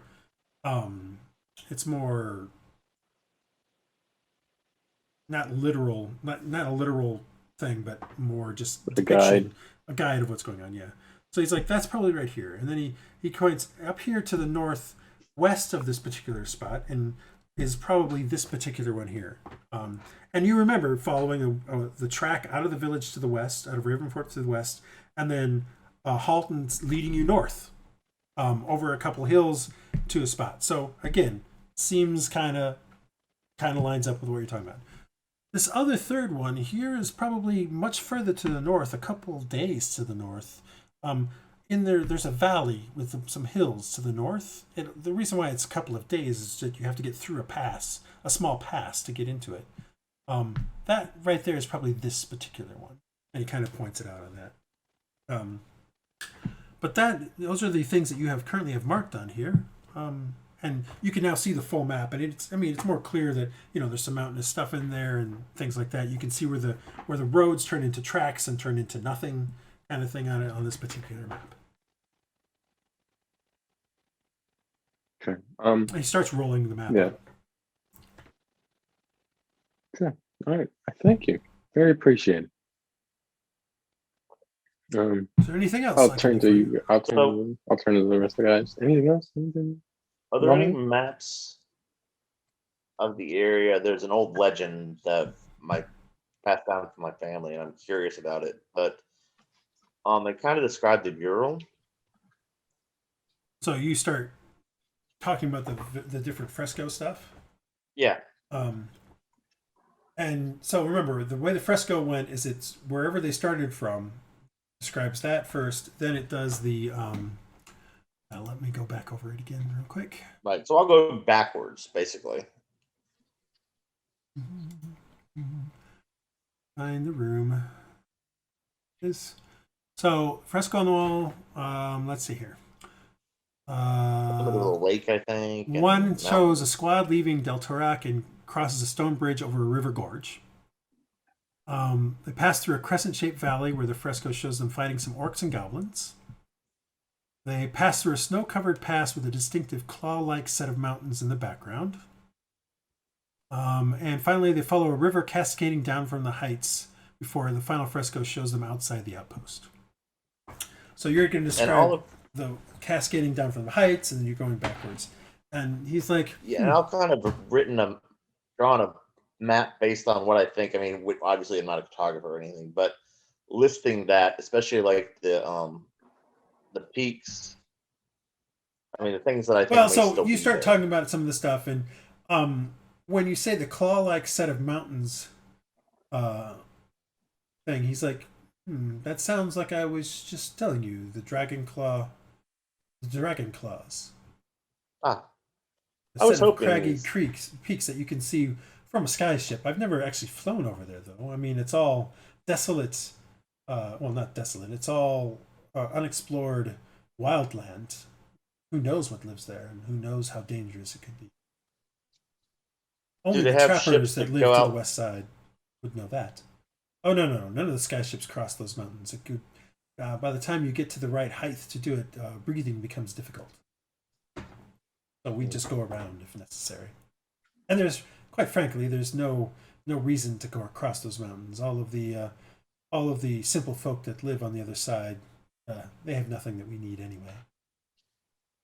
So you don't know what's on the other side of those mountains? Oh, on the other side is where the some of the Diari live, and there's a massively large forest there, directly on the other side. So yes, we know what's on the other side. There's been no reason to map the mountains themselves. What would live in there? What would we get out of it? Currently, we have all the mining we need here. Why would we need to go further in? But maybe some trappers might know more about those mountains. Okay. Well, thank you. That was. But he does say, like I said, the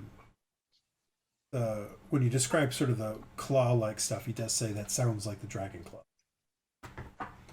And he does say he pulls that map out again. He says, in relation to this map here, they're probably about, and he puts his finger maybe about an inch or two off the map. He says they're probably over in here somewhere. And what he's pointing to is probably something that's maybe. So the map itself goes.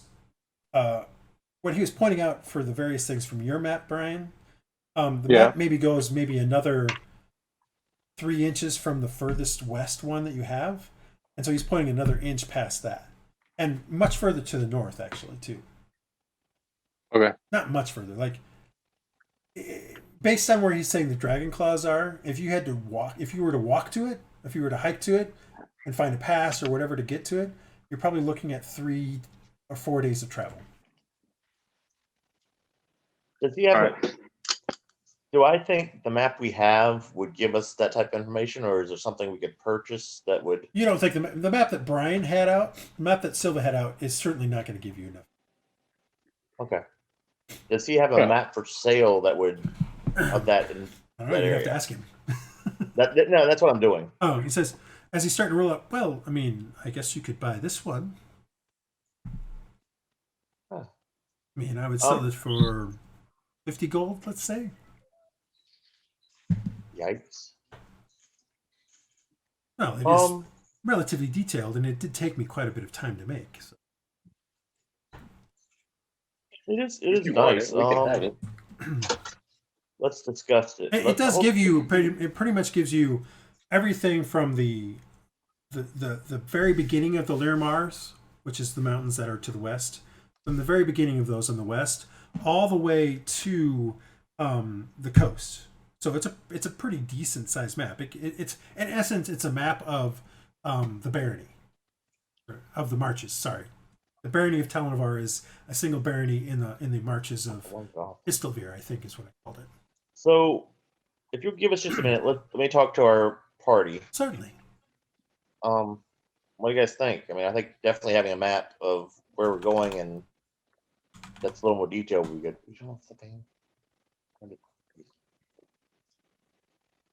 So, what does the party I'm think? fine with that.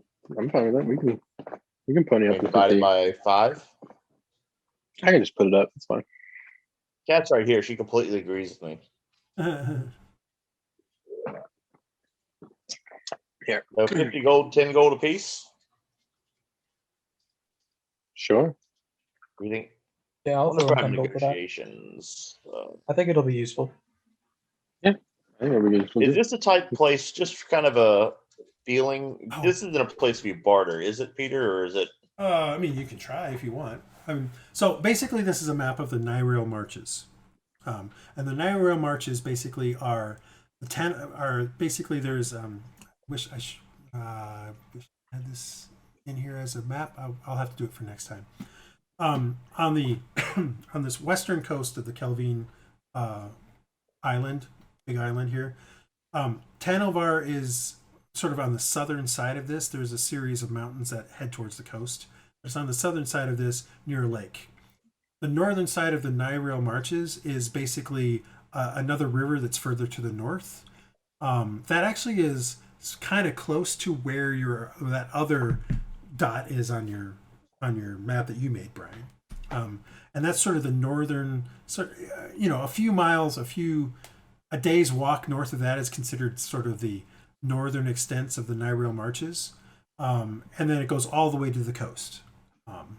So that's what this map sort of depicts.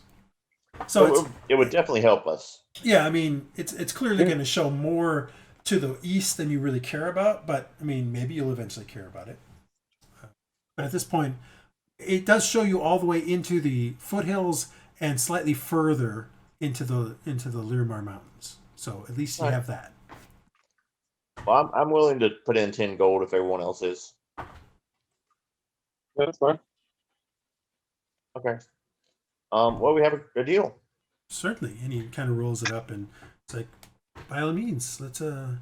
I'm assuming you pay him. When you pay him, he gives you the. Does map. it come with a case?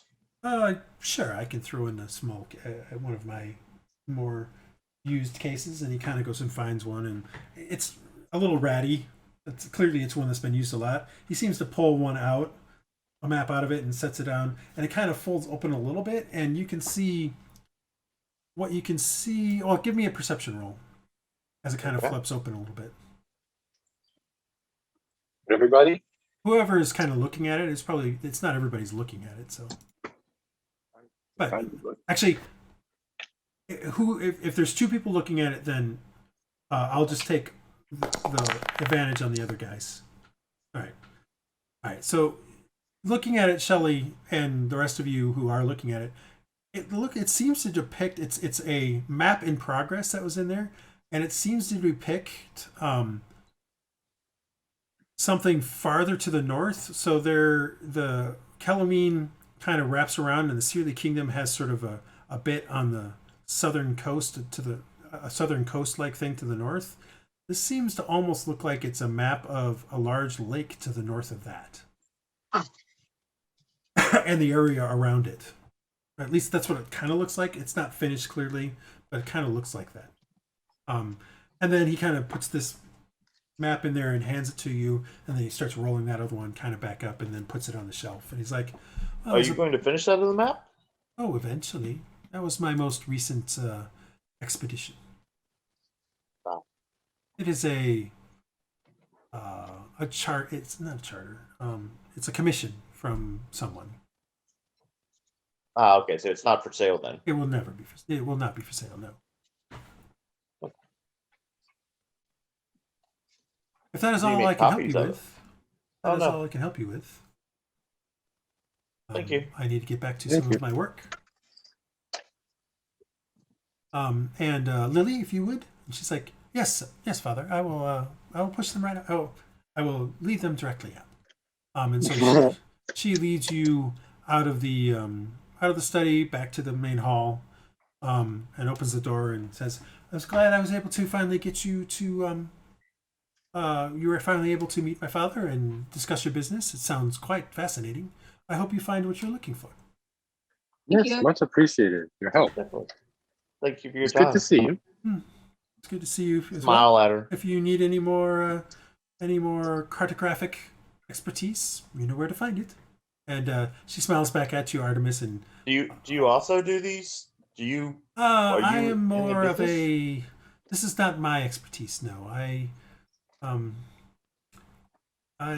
have a different calling. I tend to, well, maybe next time I will show you. It'd be a pleasure. I'm always interested in different callings. I myself have a little use in potion and alchemy and Mm-hmm. learning of herbs. So, thank you. Good day. And she ushers you out, and you go back out into the street, the busy streets of Tanovar. But what do we got, guys? Give me 1 second. I have to blow my nose. No, that's fine. I was talking to the group, but yeah. Well, we can go back and talk to Castor again and tell him that we kind of have an idea of where we should be going. I don't know. What do you guys want to do? Well, I mean, we have to get together. How long did they say it? If we're estimating on the map, I guess we have to figure out how long it would take to get there. So you guys are having this discussion when. I mean, we're gonna go. We're gonna have this discussion in the room, or Well, you someplace head out private. and you're starting to talk to each other a bit. When you look up and Darwin is standing before you and says, "Huh, you guys need to see a cartographer. Interesting. Well, none of my business really, but my employer would love to speak with you." Well, it's good to talk to you too, Darwin. Oh, you're not on my topic list for discussions, but I'm being paid to talk to you now.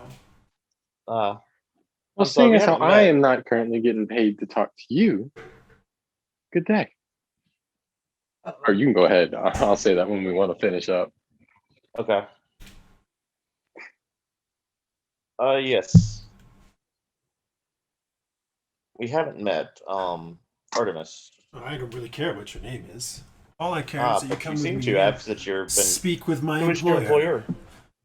My employer goes by the name of Martek. He has an interesting business proposition for you. Well, but he doesn't really know. I mean, myself, we've never met, so I've been Yeah. working with these gentlemen for Don't 2 care. days. Well, I'm just here to take you to see Martek. That is all. Don't care what your name is. Don't care who you are. Don't care when you first met them. Well, should we listen to the gentleman who goes speak with this gentleman? What do we know about Martek? Obviously, I know he's a weapons dealer. Well, you now only know that you know that. That's it. Because you haven't been in the city for very long. Yeah, I'm new to town too. Yep. So Morgoth, Andal, and Silva, please give me a knowledge history check. So an intelligence history check.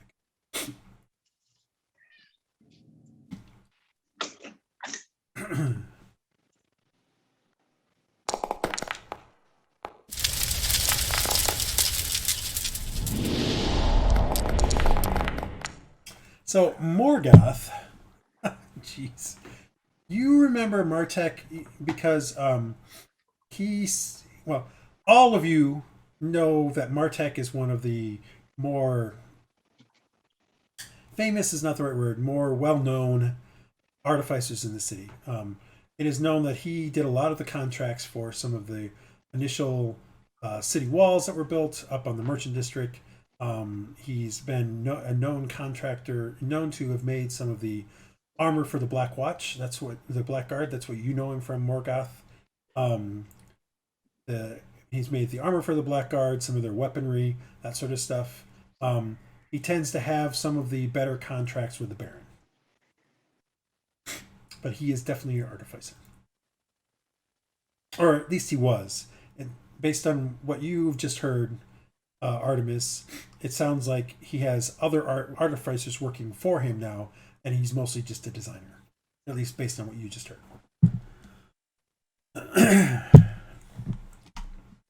Well, it might be worth our time to go listen to this gentleman. Again, looking to the rest of the party.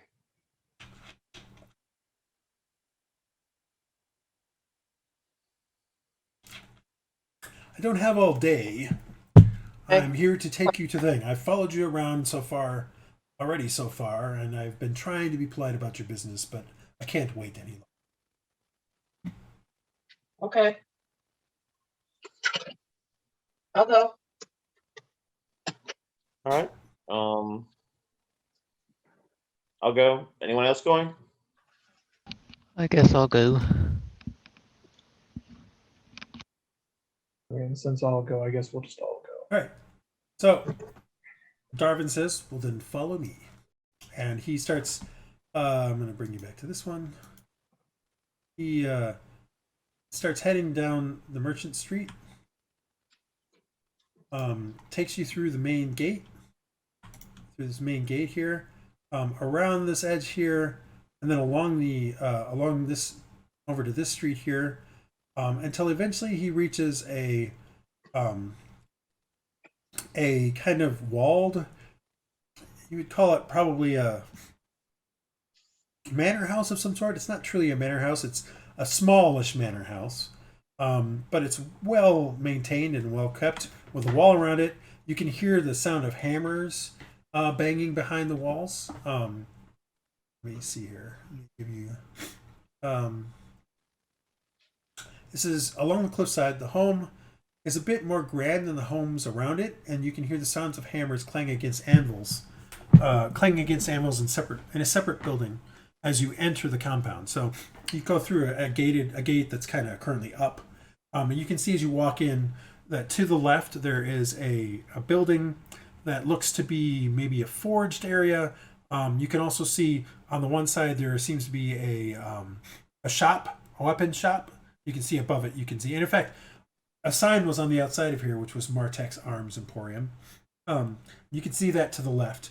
Further into the left, it looks like there's maybe a stables and possibly where a carriage would potentially be. You can see that that's where it kind of goes up into there. Excuse me. To the right and to the back is the home proper, and it's a reasonably sized. I would call it a small manor house. It's not a large manor house. It's easily as large as probably the house you guys just were in with the cartographer.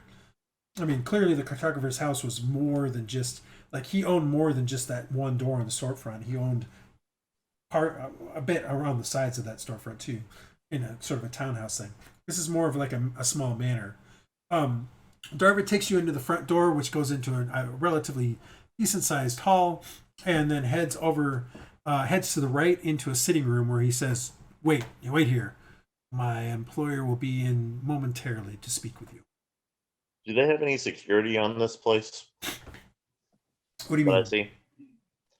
Are there obvious guards on the walls? Are there muscled standing around? Any type? Not really. I mean, there's clearly. I mean, the arms shop clearly had a guard at it.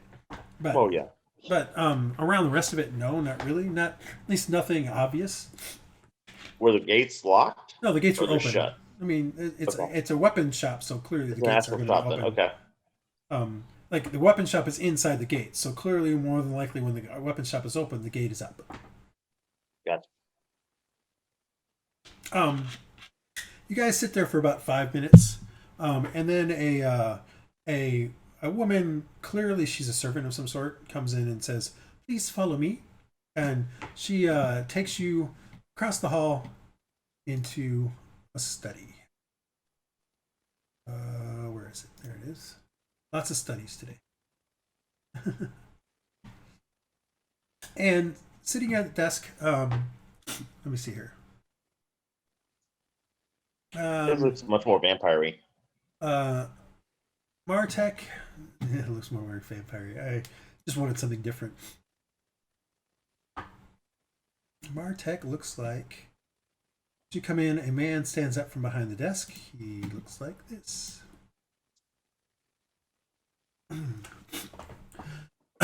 Martek has a slight paunch of a man. It doesn't seem like he gets out as much as he once did, but you can see calluses on his hands showing that he did once work quite heavily for a living. His dark reddish hair is shoulder length and peppered with silver. He sports a goatee and several pockmarks on his face below piercing gray eyes. He speaks, he gets up as you come in and he literally turns to you, Artemis, and says, "Ah, it's very good to meet you people finally. Please have a seat. Let us discuss some business." Thank you. Nice to meet you as well. It has come to my attention that you are very successful at what you do. Word has reached here that you're driving off of the goblins from around Raventhorpe. It's very, very magnanimous of you, I might say so myself, for you to have performed such a duty for them. And my compatriot here, and it's at finally there, and you notice that standing in one of the little alcoves there is Darvin.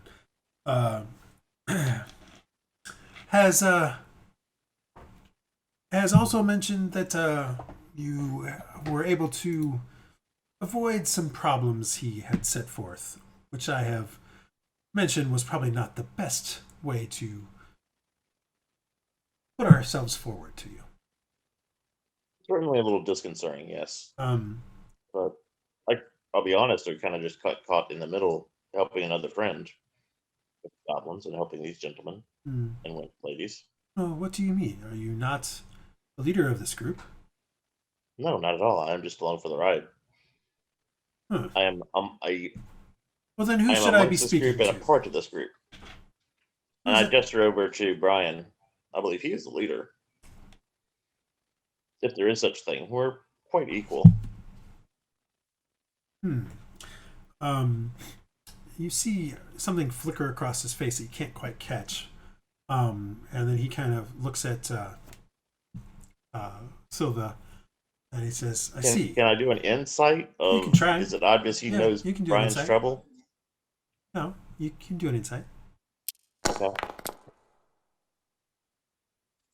Well, Silva can't do an insight because she didn't ask. But Friar Artemis' insight, yeah, like I said, something flickers across his face. You're not quite sure what it is or what it meant. As he turns and starts to address Silva. I'm sorry, I've been muted this whole time. What? Oh, you've been muted. I said I've been talking, but I've been muted. Oh, okay. Whoops.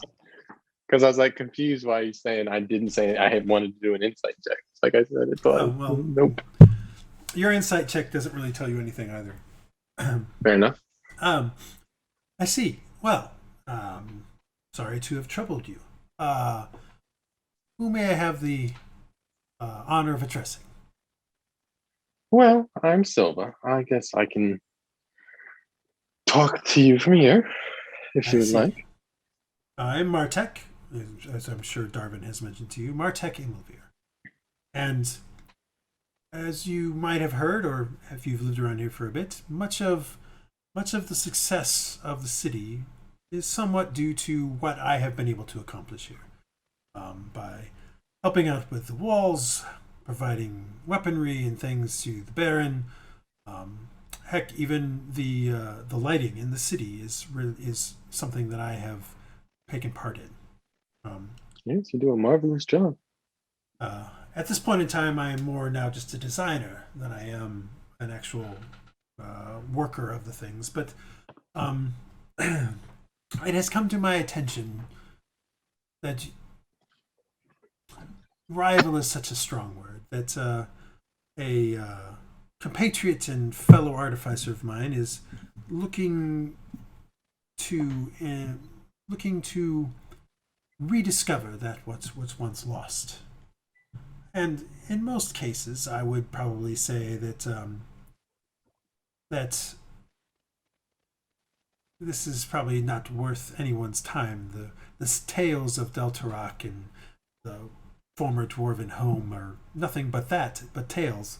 However, Darvin has pointed out to me that you seem to have found some dwarven ruins, or at least before he destroyed them. And you could see Martek actually give Darvin quite the look.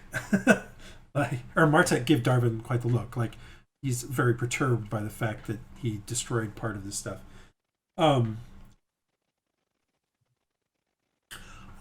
Given your success in this area, and if you'd like to do another insight at this point, you can, at least over what he's been talking about.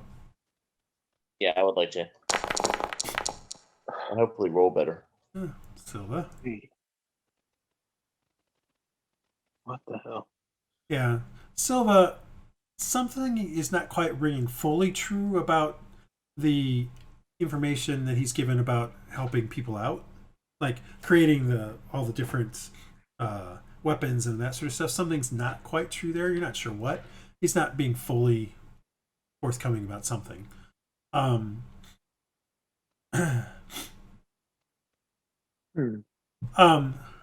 But given everything that you have accomplished so far, it seems that maybe I have put my trust into the wrong people. I'm not asking that you stop working with Castor. I mean, like I said, he is not a rival. He is more of a peer, how shall I say? A friendly competitor. All I'm asking is that if you were to come across some of these things, that perchance, you would give me the ability to buy some of them as well. This is what I am offering. I'm not saying I would buy everything from you. I just would like my chance to see it as well. And perhaps if you were to find the Citadel itself, maybe I could interest you then in some kind of retainer or some amount of money related to that find. Well, if you wouldn't mind giving us a day to discuss, then we'll come back and let you know. Just let us sleep on it. I kind of would like to have a little bit of an idea of which way you're thinking it today, but I mean, I understand your reticence. I can understand why you would want to take your time to think about it. That shield, though, and he's kind of pointing at the shield over on Andal's back. There's something interesting about that shield. Some odd design I've never seen before. Is that one of these items?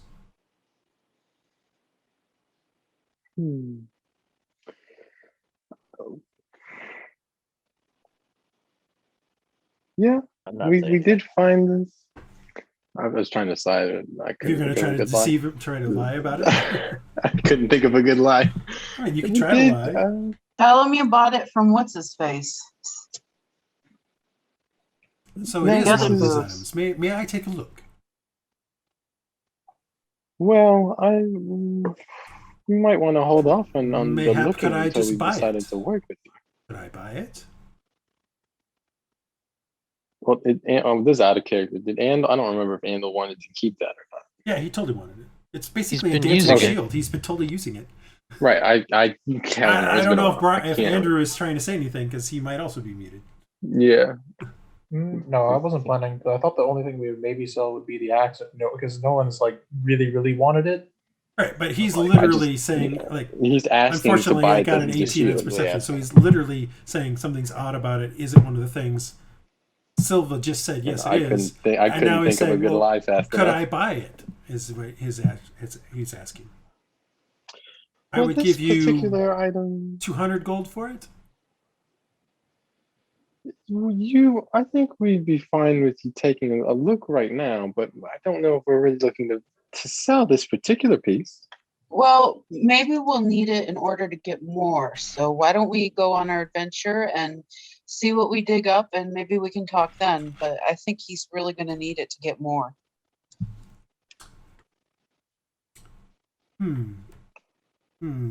300 gold for it. He seems to be Andal's shield. acting as if he's literally talking to you, Silva, and seems to ignore that Sealgair said something, or at least he's not acknowledging it. Probably the best way to put it. Well, it's really not an issue of money at this current moment. It's just we're still just starting out and trying to find these items. So we are as we find them So, utilizing as them you're in some talking, you ways. see his jaw kind of set a little bit, and he says, and you see him visibly hesitate for a second and say, 500 gold pieces for it. I'm What does sorry. Andal have to say about it? Yeah, Andal can say something if he wants to. Do you want to sell it for 500 gold pieces? We don't have to. We don't really need the money. No, We don't yeah, wanna it's do that. totally your choice on that one. That's Tell him not. something ridiculous like 2,000 Andal's shield. alone. Well, can I just Andal's noticing shield. mannerisms? Is he not? Or you can give me He another doesn't insight check if seem you'd like- like. Thank you. I'm waiting. I keep waiting to roll well. Yeah, I wanted to do it as well. Oh, Okay, okay, you thank get God. the one. Thank That would've God. been I thought I was going to hilarious. get the one too. I really knew I was. All It's right. like, of So course, both I'm of gonna give you, the one. when his Wow. jaw set, it's very clear he was getting impatient, and you're pretty sure that when he was trying to say the monetary amount, it was a stutter. Oh. Did he ever look over to his henchman? No. Okay. I mean, he did when he Gorgeous. when he mentioned you guys them destroying the Yeah, entrance to the one breaking it. thing. He definitely glared at him. Like, it's very clear that he's pissed off that Darvin destroyed the one thing that you guys clearly found something, and Darvin destroyed it. So he's clearly very upset at Darvin about that. Okay. But in this case, he just seems to be getting impatient that you're rebuffing whatever is going on, and that seems to have caused him to start stuttering. Gotcha. Well, yeah. But Uh, Andal, if you want to sell it, we can sell it. But I don't How really feel the much need giving this guy does right Andal know about this person already? Give me a knowledge history, intelligence history. I mean, you already did that, but you're now speaking. You've never had to do anything related to this guy. Okay. You know that he sells weapons. You know that he has made the Blackguard armor. You know that he's made that. You know that he's done several contracts for the Baron. Some of them are open contracts in the sense that it was known what he provided to the Baron. Others are closed contracts, implying that it was maybe something that was made specifically for the Baron Tanelvar, and not told, not described what it actually was. Like that's also true, but you've never had to do any kind of job or anything related to this guy. I don't necessarily trust him yet enough to sell it to him. I agree, but he seems really really. What does the shield do? It's a dancing shield. It's a dancing shield. It just makes it so that you can get the AC bonus of the shield without having to actually hold it. That's really good. Yeah, that's the one thing that you didn't see when you came back when you were doing your herb thing. They did the shield first, and they were done with that by the time you got there. So you never actually saw that one. But that's what it is. It's a dancing shield. I think we're gonna hang on to it for now. You see him, but we will. You see him visibly try to calm himself, and then he's like, "I understand. We will keep you in the loop with what we find." Let me say that I am not a person you wish to have on your bad side.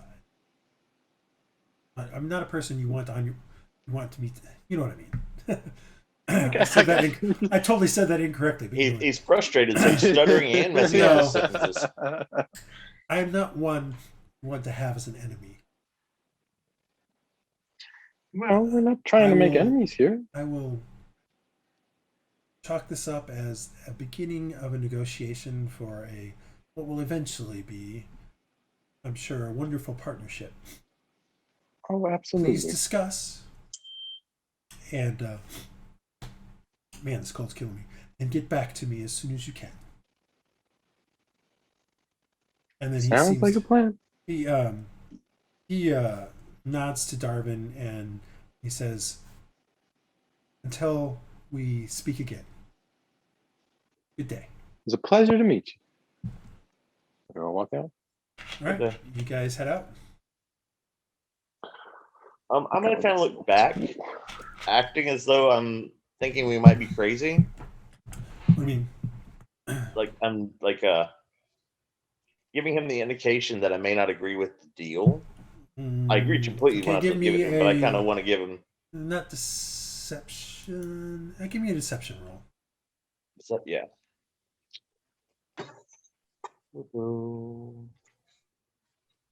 I'm sure it's probably the same as your persuasion, so I'm not gonna.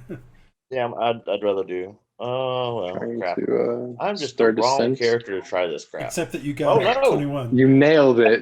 So as you guys start to head out, he had stood up as you guys start to head out, as any proper polite person would do, and he was about to turn his back to, you think maybe to look at the fire or something like that, when you catch his eye, Artemis, and you kind of give him a look and a sign that sort of implies that you don't necessarily agree with what just happened, and he nods and then just turns and starts staring into the fire. Trying to put dissent against your newly minted leader. So what now? Anyway, you guys trying to stir up dissent against your newly minted leader. You guys are led out the front door. Exactly. And Darwin says, "My job is done. You guys have a good day." And then he basically stands on the top of the step, and it's now that you realize, Artemis, that more than likely he's the guard for the door, for the manor itself. But the weapon shop is open if you'd like to go see it. Otherwise, what do you guys want to do?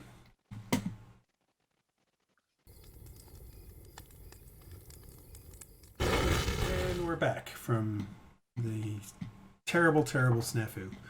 Well, at some point I'll finally figure out why this keeps happening, and we'll get it fixed. So you guys have just exited Martek's Manor House. Darvin is standing behind you guys. What do you want to do? I wouldn't mind going to see the weapon shop. All right. Yeah, I mean, you can certainly go into the weapon shop. It is definitely open at this point. So, are there any other people here? Is it just, are you guys coming with? I'll go. All right. So you guys head over and head into the weapon shop. Kind of looks a bit like this. Inside is more than just weapons. There's also armor and that sort of stuff. There is a guy behind the counter. He vaguely looks like Martek. So you think maybe Related. he's a son or something like that of him, possibly. I mean, Martek, like I said, looked like he was starting to get silver in his hair. He's probably late 40s, probably, something of that nature. So he could clearly have children. The guy who's behind the thing looks up as you guys come in, and he's like, "May I help you? Welcome." Or, sorry, he's like, "Welcome to Martek's Arms Emporium. May I help you?" Yes, I've just heard many good things about this. I'm wanted to heard. Well, of course see you've heard many good things what you about had. it. We have some of the best, finest armor and weapons in Tanovar. If actually not some of, we have the finest weapons and armor in Tanovar. You can hear hammering on the anvil here. You can see literally into that thing where the forge is and stuff like that. You can hear some hammering on that. Clearly somebody's working over there. What can I interest you in then? I'm actually looking for some armor, perhaps, and I don't know if my companions are looking for anything, but a light yet very strong armor. Well, we have some interesting stuff there. We can get you what we call a reinforced leather, if you'd like that. It will. Oh, It is reinforced by a, hate to say it, by a proprietary formula, but it becomes as hard as chain interesting. while remaining as supple as leather armor. I mean, I see. Is it? I look around the walls to see if it's obviously there. You can see some leather armor on the walls, and things like that. Most of the armor is over here to the northern side, or technically southern side, but Yeah. as you walk in. And while I'm doing this, I want to see: are there any exotic weapons here? Does he have any firearms or anything that's obviously? There is some firearms in the back. It's not going to be these kind of long shotguns. It's going to be pistols though. I want to look at the firearm. It's typical. It's a typical light pistol. So it's the same thing I already have. It's the same thing you already have. Right. As you're looking at it, though, I mean, he's watching you two go to the different sides, and as you're looking at it at the pistol, because you get there kind of first and before, he's like, "That is the current model that we are offering. However, if you wish to procure a new model, we have one that we are currently finalizing the touches on. It is a long barrel carbine or a long barrel musket that we have been perfecting. When is it going on market? Well, probably in the next month. Artemis, you get over to the side, and there's clearly lots of different armors and shields and things like that, and different boots and greaves and that sort of thing. But there is definitely some leather that is on the thing, and when you kind of touch it, it feels like regular leather. But as he sees you touch it, as he kind of just finished answering that, he says, hit it with your. You have a staff, Artemis? I have a club. Hit it with your club." Okay, I will hit So it with my you club. kind of hit it with the club a little bit, and you can see that where you hit it, the armor just kind of stiffens as you hit it. Interesting. I don't think I've ever seen anything like this. Yes, it is a proprietary formula from my father. Oh, your father designed this. Mm-hmm. We were just He's designed all of speaking the weapons here in this particular shop. They truly have the talent. Then there are quite a few. It's unusual to know someone who does armor and weaponry. Mm-hmm. And the other things I understand he does a lot of invention. The lights here and Yes, those were before I was born, but yes. must be a very brilliant man. Like I said, I met him. He's very impressive. He is. I'm looking around to see if he's glancing at behind any walls or anything like that. Like maybe he's got cameras or. No, he's not. He's just watching you Okay. look at the very stuff. That particular set of armor right there runs. I need to take a quick look. So I kind of just came up with it. So,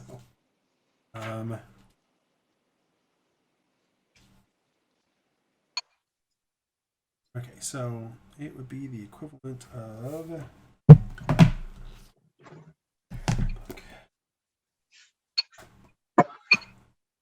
I should have realized you would probably want something. So. Well, I mean, I don't necessarily need to. I'm kind of just feeling it out. I know you are, but I should have a price for you at least because he's going to try to sell you it. Right.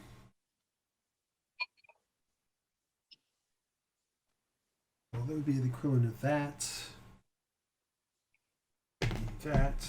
And that would be it's worth. Sorry, just getting a price for you.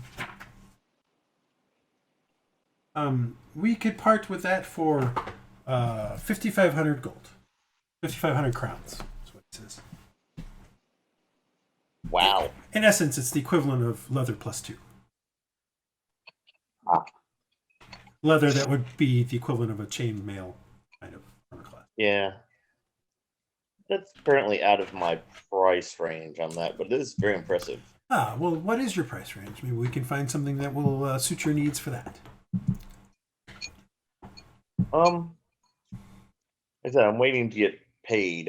So I'll have to think of that. But I'm thinking in the 40 to 50 range. The 40 to 50 range. I see. Does he have any reaction to that? Like that's not. He kind of. He has a reaction. I'm seeing how arrogant this guy is. He has a reaction. It's clearly more of a But you know, whatever it takes to sell. We have some chain shirts that are in line to be worked to have some enchantment put into them. But I could sell you one instead. That would be 55 gold.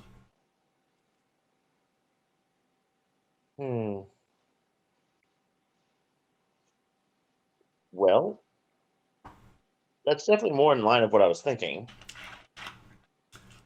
And if that's too much, we could probably make you some studded leather in the next week or so. Probably take a week. We don't necessarily have any on hand at this point, but no, not too much call for that since we have some of these other items. But you could certainly make some if you'd like. How much would that be? Studded leather is like 3 gold, I want to say. 30, 35 maybe is what he'd sell it for. Let me find out. Oh, okay. Sorry. That would cost you 50 gold. It's 45. Yeah, I was going to say, it's only... Do you ever enchant perhaps just a base leather and put an enchantment on, or a hide? Well, it depends on what the enchantment is, but yes. Well, clearly we do. I mean, because he's pointing at the leather you were just looking at, which is 5,500. But right. What, does he do anything with hide like that? Well, hide's actually not worth. It's actually more expensive than leather. Never mind. Yeah, he's not doing any. They don't do anything with hide. Okay, and I want to ask him that. Other than turning it into leather. Yeah, right. So. Okay. Well, let me get back to you on the studded leather, or perhaps that breastplate. Not breastplate, but the chain shirt. The chain shirt. Fair enough. We are usually open from sunrise to sunset. Oh, that makes it for a long day. One of my brothers also helps out here. Oh, you have a number of brothers? I've only an only child myself. So. I see. Is anybody else looking at stuff or want to talk to him about anything? I'm asking. I would love some enchanted arrows, but don't know if I can afford them. You're kind of looking over at the bows and arrows and stuff like that. Let's see, I think an arrow. Yes, I have 3 brothers. That's what he says to you. Are you the eldest or the youngest? I am no. My brother Mikhail is the eldest. I am second after him. It's always interesting. The human condition is interesting to me, and you always hear it is harder to be in between. It has not been that You don't hard. always get the respect that you're deserving. So I've heard. Again, only child, and all that I know about that is everyone assumes I am selfish and out for myself, which It's true. must be said. Can be. I see. Miss is looking at you, Shell. Was there anything you were looking at? Just checking out the bows and arrows. I'm pretty handy with a short bow myself, and didn't know if you had anything in my price range. Well, we do have some magical arrows. They cost. I'm still trying to figure it out. I'm trying to figure out what an actual arrow costs.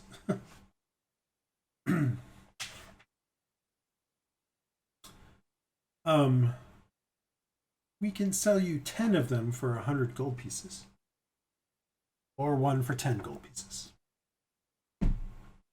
How many gold pieces did I get from our last mission? 20? None so far. Huh? I don't know. I don't think we divided anything. We didn't make anything in the last mission, did we? Well, the guy gave us No, 10. you guys got some stuff from the mine. The 10 platinum though was for the other 4. Oh, not me. Okay. Yeah, it's up to you guys. It's up to you guys if you want to do stuff with it. But remember, Andal's brother gave you guys money for your work at the mine, which I think was like 150 gold or 200 gold, something like that. Each? No, it was all total. together. So I don't know if you guys actually I don't think we divided it because I don't have divided that up or anything. not. So how many are there of us? 5 of Well, us. I've been writing what we've got with our money down. We can still divide it. Like we can get, if we want to divide the 10 platinum pieces, just do 2 apiece. Yeah, you can. I'm just saying that's what you got. I think it was 150 gold is what you guys got from. So that would be 30 gold each. Yeah. Yeah. Okay, Okay. so 57. Good. 2 platinum pieces and 30 gold plus no. Are you going to give me 2 platinum pieces? I'm okay with that. I'm it's easier to divide than 10 by 5 than 10 by 4. Oh, a platinum piece is 10 gold, Yes. 20 more, so 77. I don't know where you had 27 to start with. Yeah. Okay. Yeah. Yeah. So you can get 1 for 10 or 10 for 100, which is not a deal, I know. No. Can I bargain you down to 75 gold for 10? Unfortunately, all sales are what they state. How about this amethyst ring I bought? I forgot how much it paid. Yeah. That ring I bought at the jeweler's when it first started. I don't remember how much it was either. I don't remember, unfortunately. I really Was it don't. like, And I don't think I've written that particular thing up yet. But let me check. Maybe I have done that one. Actually, I have done that one. Hold on. I have done that one because pretty sure. Yep, here we go.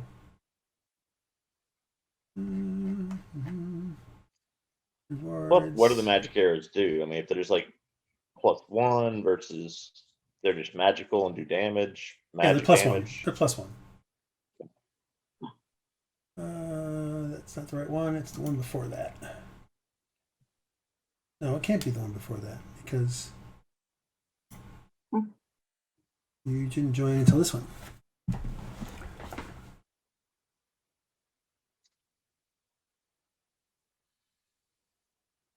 okay, well, Just a second. that's all you have for the +1 arrows? Yeah. Okay.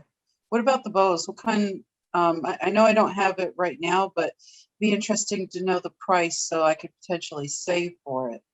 What about these short bows? Well, the short bows are also +1, so +1 to attack. And Are they like mastercrafted or are they no, they're just magical. magical? Yeah. Do they have any mastercrafted? No. That would be short bow +1 is going to be 500. about 175. Well, that's not as bad. Oh, well, there's a goal. That made my day, kind sir. This is a +1. So all I need is another 100 gold, and I can get that bow. Yes, that would be life goals. Yes. Very What- good. Very Yeah, good. +1 is What actually it is What are the- +1 to attack and damage. So, but it's 175. What are the pistols? Are they actual normal just bullet pistols? Is there anything Yes. close to what pistols we found or anything along those lines? Nothing like that. These are just gunpowder, black powder pistols. Okay. Light pistols. Light pistols, I should say. Kat, I clearly didn't write down how much you paid for it. Okay, that's fine. I don't think it was more than. I think I only paid like 3 gold. It Yeah, wasn't. I don't think it was. I was just going to say I don't think you paid more than 10 for it, so it's probably Yeah. closer to 5 or something like that. Yeah, I'm almost certain it was only 3 gold. So I think I had 30 gold to start, and if I got There you 27, go. That sounds right. Yeah. All right. Well, Anybody else Sean, want to look around for anything or try to buy anything? I'm assuming the answer is no. I'm not gonna get do they anything. have magic boots here that are? I do have magic boots. What Anything? you got for me? How much are magic boots? Oh, what are you looking for? Maybe boots of protection or defense, something like that. Well, you want some boots that are basically just like +1 armor class. Yeah, nothing Um, fancy. then that is going to be a second. Getting out of one of these things, which I'm going to get to. Be obviously easy to get to.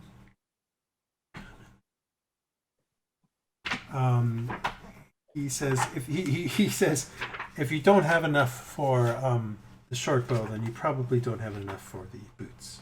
Okay, like I said, it's all about saving up the money so I can come back and get them. But okay, well, thank you so much for your time, and it made me really happy to know that I'm halfway there on that bow. Mm-hmm. Little almost. So. Boots of with increased armor would be about 150 gold. Ah, okay, that's not bad either.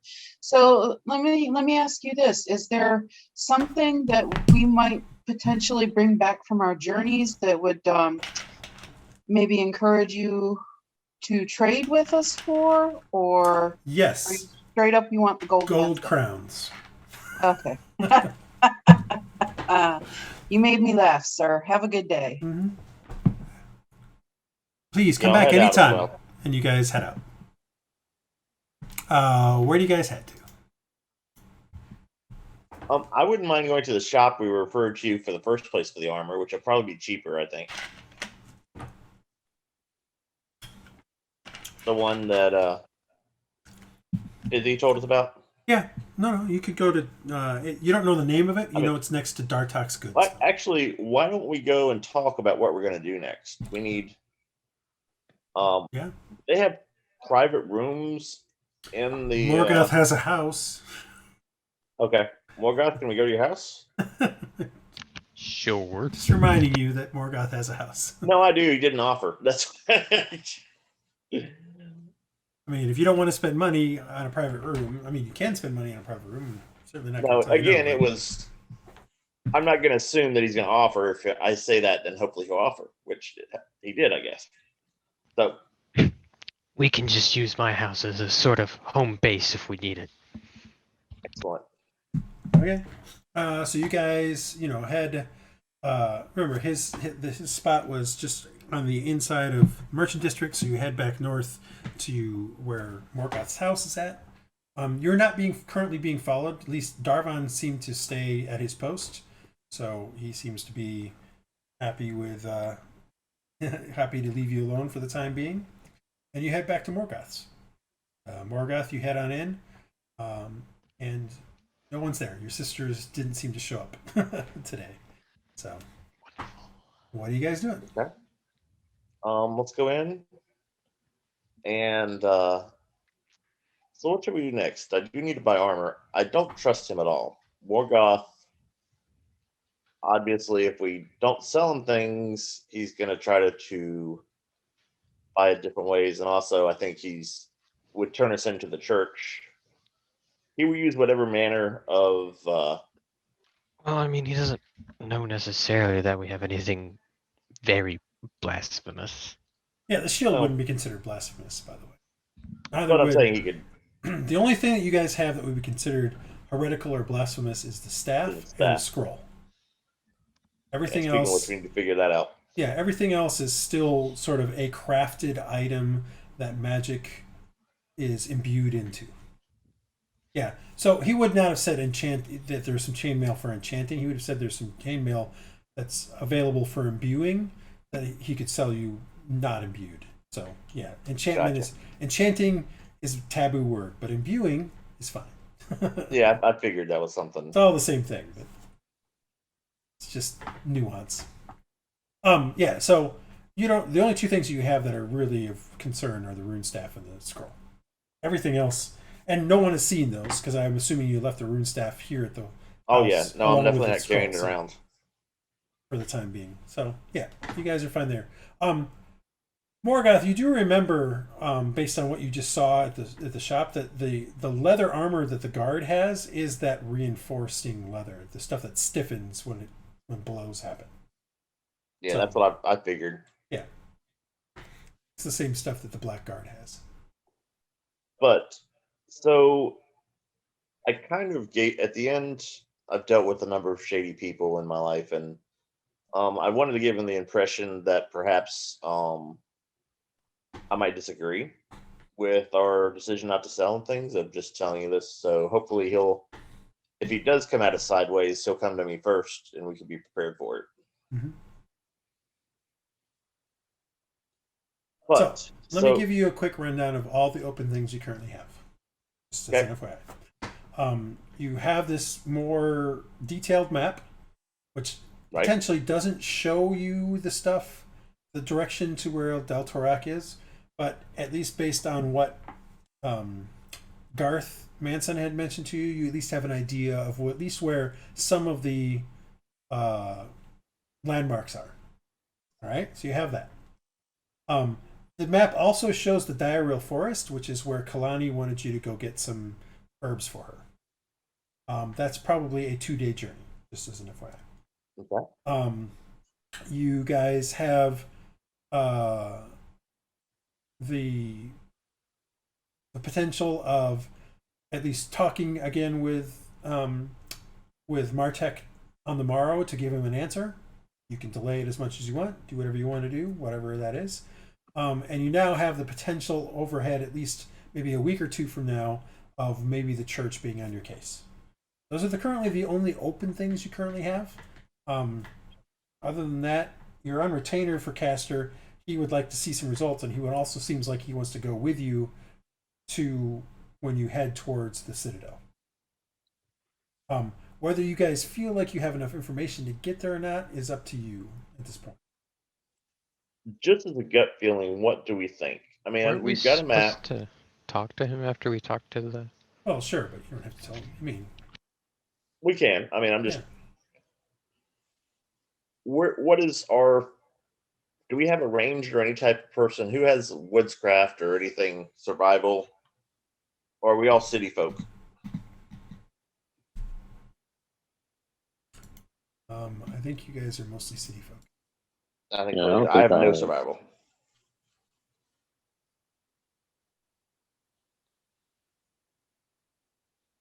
Anyone else? You guys. I don't have anything. You guys are. I don't have it. Yeah. I have good survival, but that's about it. No, Morgoth has survival. It's literally what John just asked. Cole is who had survival. I couldn't hear too good because the dog was being an idiot. That's what he just asked. Anyway, So so we- Morgoth does have survival. So we don't need to necessarily hire a scout or some type No. of character like that. But I would say that at this point in time, you know that there's a thing called the Dragon Claws to the west and maybe somewhat to the north, but you don't know Right. exactly where that is. You also don't know about potentially the crescent value and this wire falling from the heights that was closer to the actual thing. Maybe that you might want to talk to some of the trappers, in Raventhorpe or to the west to see if they have any ideas of what those could be. Yeah, I don't. I guess my point was, I don't think we're ready to go as a group yet. I'd love to, John the player, but I don't think we have the resources right now to. Yeah, and it would be an expedition. Like you're gonna have to probably buy food and stuff like that for a week or two. Yeah, because you're looking transport. at least 3. He mentioned what you looked at was probably 3 days just to get to where he had pointed out those dragon claws might be. So we might go there to scout, but we won't be able. We shouldn't take our employer with us. Yeah, and you can try to convince him of that if you. Yeah. So what else, guys? I definitely would love to go get the herbs. It will also give us more of a lay of the land, and maybe get in good with a alchemist, an herbalist. Maybe get some potions. Do we want to sell the axe to Morgoth to kind of keep him off our back? You mean Martek? Mortek, sorry. Well, that wasn't anything magical. Yeah, it wasn't. But it is a weapon. We don't necessarily want to show that we know magical. We're just finding things. No, but it And, doesn't have anything that you could use with the dwarven stuff. Yeah, I mean, yeah, whatever you guys want to do. Sorry. Okay. Well, I mean, do we have anything to pacify this guy so he won't get pissed at us immediately, or we just gonna tell him to blow off and we're gonna have assassins? I don't want to piss off Fuzzy, but at the same time, the fewer enemies we make, probably the better. Well, I mean, he just said, "Hey, when you find something, he would love for you to buy some stuff." Like you could say the answer is yes. We'll try to offer you some of the items. Yeah. Okay. You don't necessarily have to sell the items you currently have. I mean, he may try to It insist, just went but really south there over the shield. well, because he noticed the shield and he was like, well, when he asked if he could see it, you guys were reticent. So he's like, well, fine, I'll just try to buy it from you. And then you seem to get more and more like, nope, nope, nope, nope, and so he seemed to get upset about that. You don't know if you don't know what he might do if you come back to him and say, sure, we'll sell you items. Yeah, I think that's probably a good move then. I mean, you could say, we don't sure, have to tell him anything. We're going to sell you future items. You could say, I mean, whatever you want to do. We'll give him an opportunity. Got a goblin potion he may want. Didn't we pretty much tell him that we were going to sell him stuff in the future? Like we couldn't give him the thing he wanted right then. No, you didn't give him any answer. You just the only answer you gave him. Yeah, was we that said we'd talk about it. You weren't going to sell the shield. That was it. You said. Oh, Silva said, let's talk about it. I thought Silva had said that that was what we were going to do. So Silva, do you have a history with him? He certainly, when I mentioned that you were the leader of the group, he had a reaction. I couldn't necessarily read it, but have you met him before? I've never seen a man in my life. Maybe he just doesn't like women. I don't know. Maybe history or any? I have no idea. Yeah, you're not. I've never met him. Did you have the run-in with? Well, I guess you were a little rude to his messenger boy, but Davon. I think I was the utmost polite. All right. So what do we do? I would like to go buy armor. I would like to find something to put the staff in. Why we have to get it crafted? I definitely don't have woodworking or anything to make it like that. Does it? It looks. It has runes on it and everything right now, Peter. So Yes, it's it does. obviously not just a staff. I can't say, hey, there's a size of Yeah, it. it wouldn't. You couldn't take it to somebody and say, "Can you make me something that I can put this in?" Not at least. I have a quarter staff. Is it similar dimensions to that? It's kind of similar. So if I use the quarterstaff as a If you use a quarterstaff as a thing, it's not as tall as a quarterstaff, but it's probably about the similar diameter. You might have to put some stuff in to make it so it doesn't clink while you walk or something like that, but that'd be about it. can I just cut the quarterstaff to the same height as it? If you wish, you can. Yeah, I would do that. So that's we don't have to do that now, but downtime I'm going to modify the staff and. Well, I mean, you can always tell me you want to do that now because it'll take time. Yeah, at this point in time, I have nothing set other than events, so you can consider it downtime unless you tell me, "Hey, we're going to go do X." So, Okay. I mean, I don't have any like. It's entirely on you guys to say when you want to go do something at this point.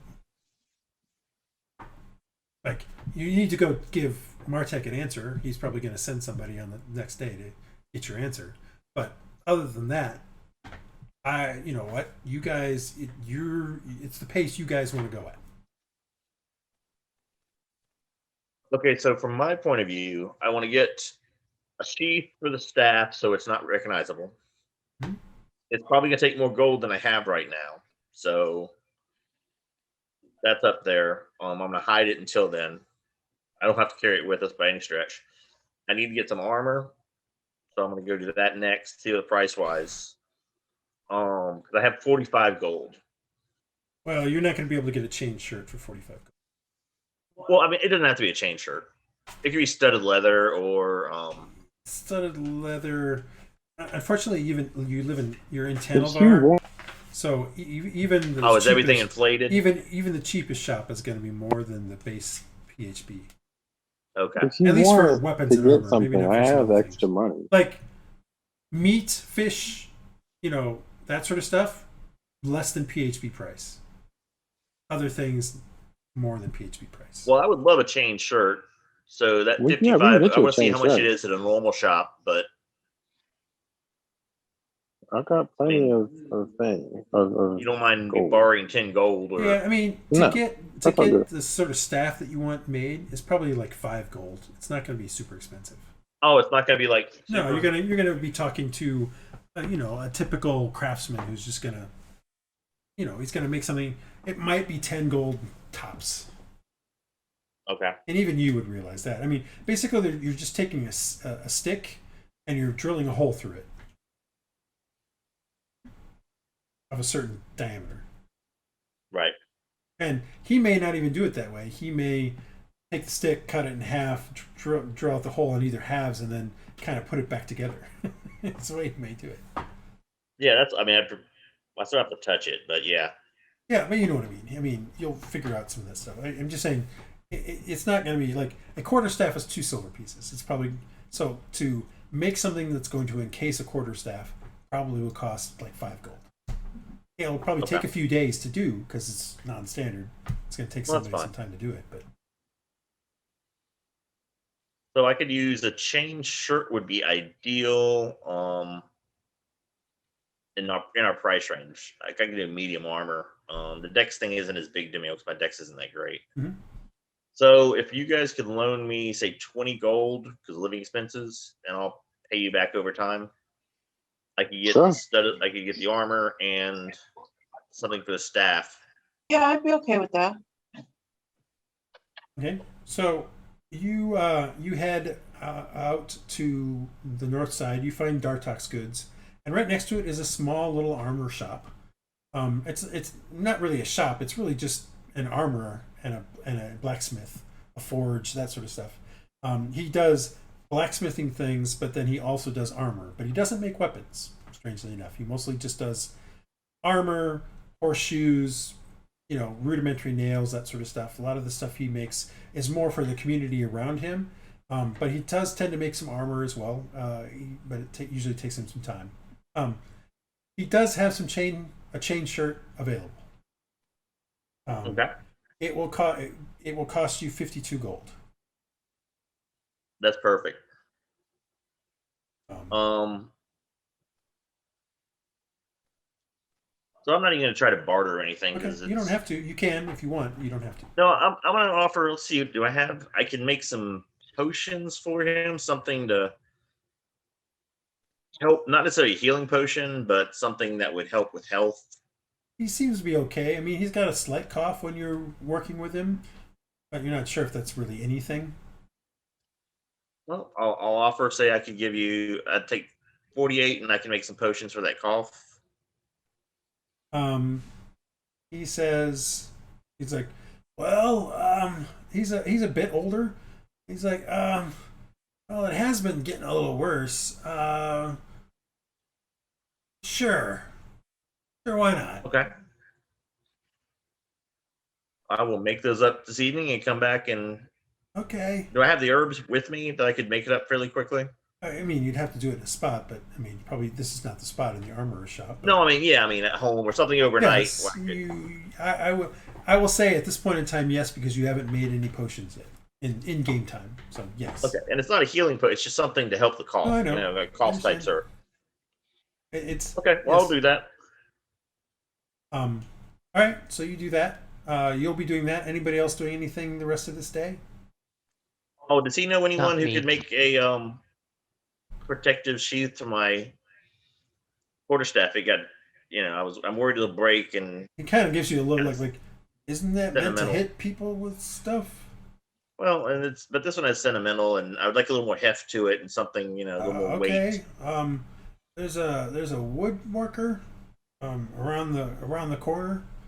If you go past the goods here, the Dark Talks goods here, and go the next street up and go around the corner, he's right on the edge there. His name is Sven. Then. Okay, He can probably do what you need. I will do that. Anybody else got anything they're gonna get? Anybody else got anything? No. All right. So you do that. You spend your money. You get a chain shirt. You talk with Sven. Sven is kind of looks like you're a little crazy, but you know what? He's willing to do it for 5 gold. Okay. Totally I will willing that to do for it. heartbeat. He says it's going to take a couple of days to do it though, because you're already like, given what you guys have been going back and forth and all the stuff, this is already late afternoon when you do this.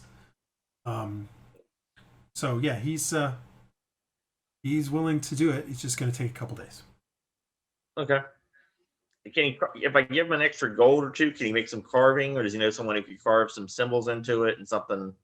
He kind of looks like. I mean, I can carve symbols in it. They're not magic symbols, are they? No, not even magic. Definitely not magical. Just celebrating the sun and what the major god, and just basically the plant, the harvest, Okay. like I a mean, walking staff. Just give me a kind of a drawing of what you're looking for, and I can do it. Okay. Another 2 gold. Yeah, that should be fine. Okay. And I don't need to borrow money after all. I didn't actually do my math right. By the way, Platinum 10 gold. Sven is a dwarf, by the way, just in case it wasn't clear. Everybody so Okay. far has been like diary or Searly or mixed. This guy is a dwarf. Sven is a dwarf. So yeah, I want some like symbols from the harvest, something that'll the church would like. Like I said, just provide me with a quick drawing and I can. No, I'm just telling you that. Yeah, okay, that's I'm fine. telling Peter that. No, I mean, just flavor as far as I'm concerned. All right, Okay. so you do that as well. You get that all set up. Nobody else is doing anything this day? Yep. All right. The day flips over And someone else took the cobalt axe. to the next day, I still have it. and you guys Okay. can do a long rest. Not that anybody needs one. I'm taking it off my list then. And I think we're going to stop there for this evening. Okay. For this particular session. I think we got a good amount of stuff in. We have started sort of the next arc of this campaign, and we'll pick this up again in a couple weeks. So next time, I wouldn't mind going to get those herbs. Maybe that'll help us out. If we can start with that, if we're not going to go for the long trip, which I don't think we will. What do you guys think? I think doing the herbs fine would be a with good me. idea because it did seem like it was kind of the essence, and it's been how long has it been? It's like 4 days, 3 or 4 days.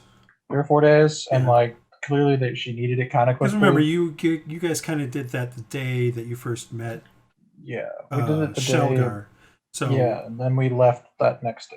yeah, okay, you kind of did the mining trip. And then we did next the day. mine, and then we Yep. before we could leave, we went to do the other thing. So it's Yep. been 4 days. So it's only about 3 or 4 days.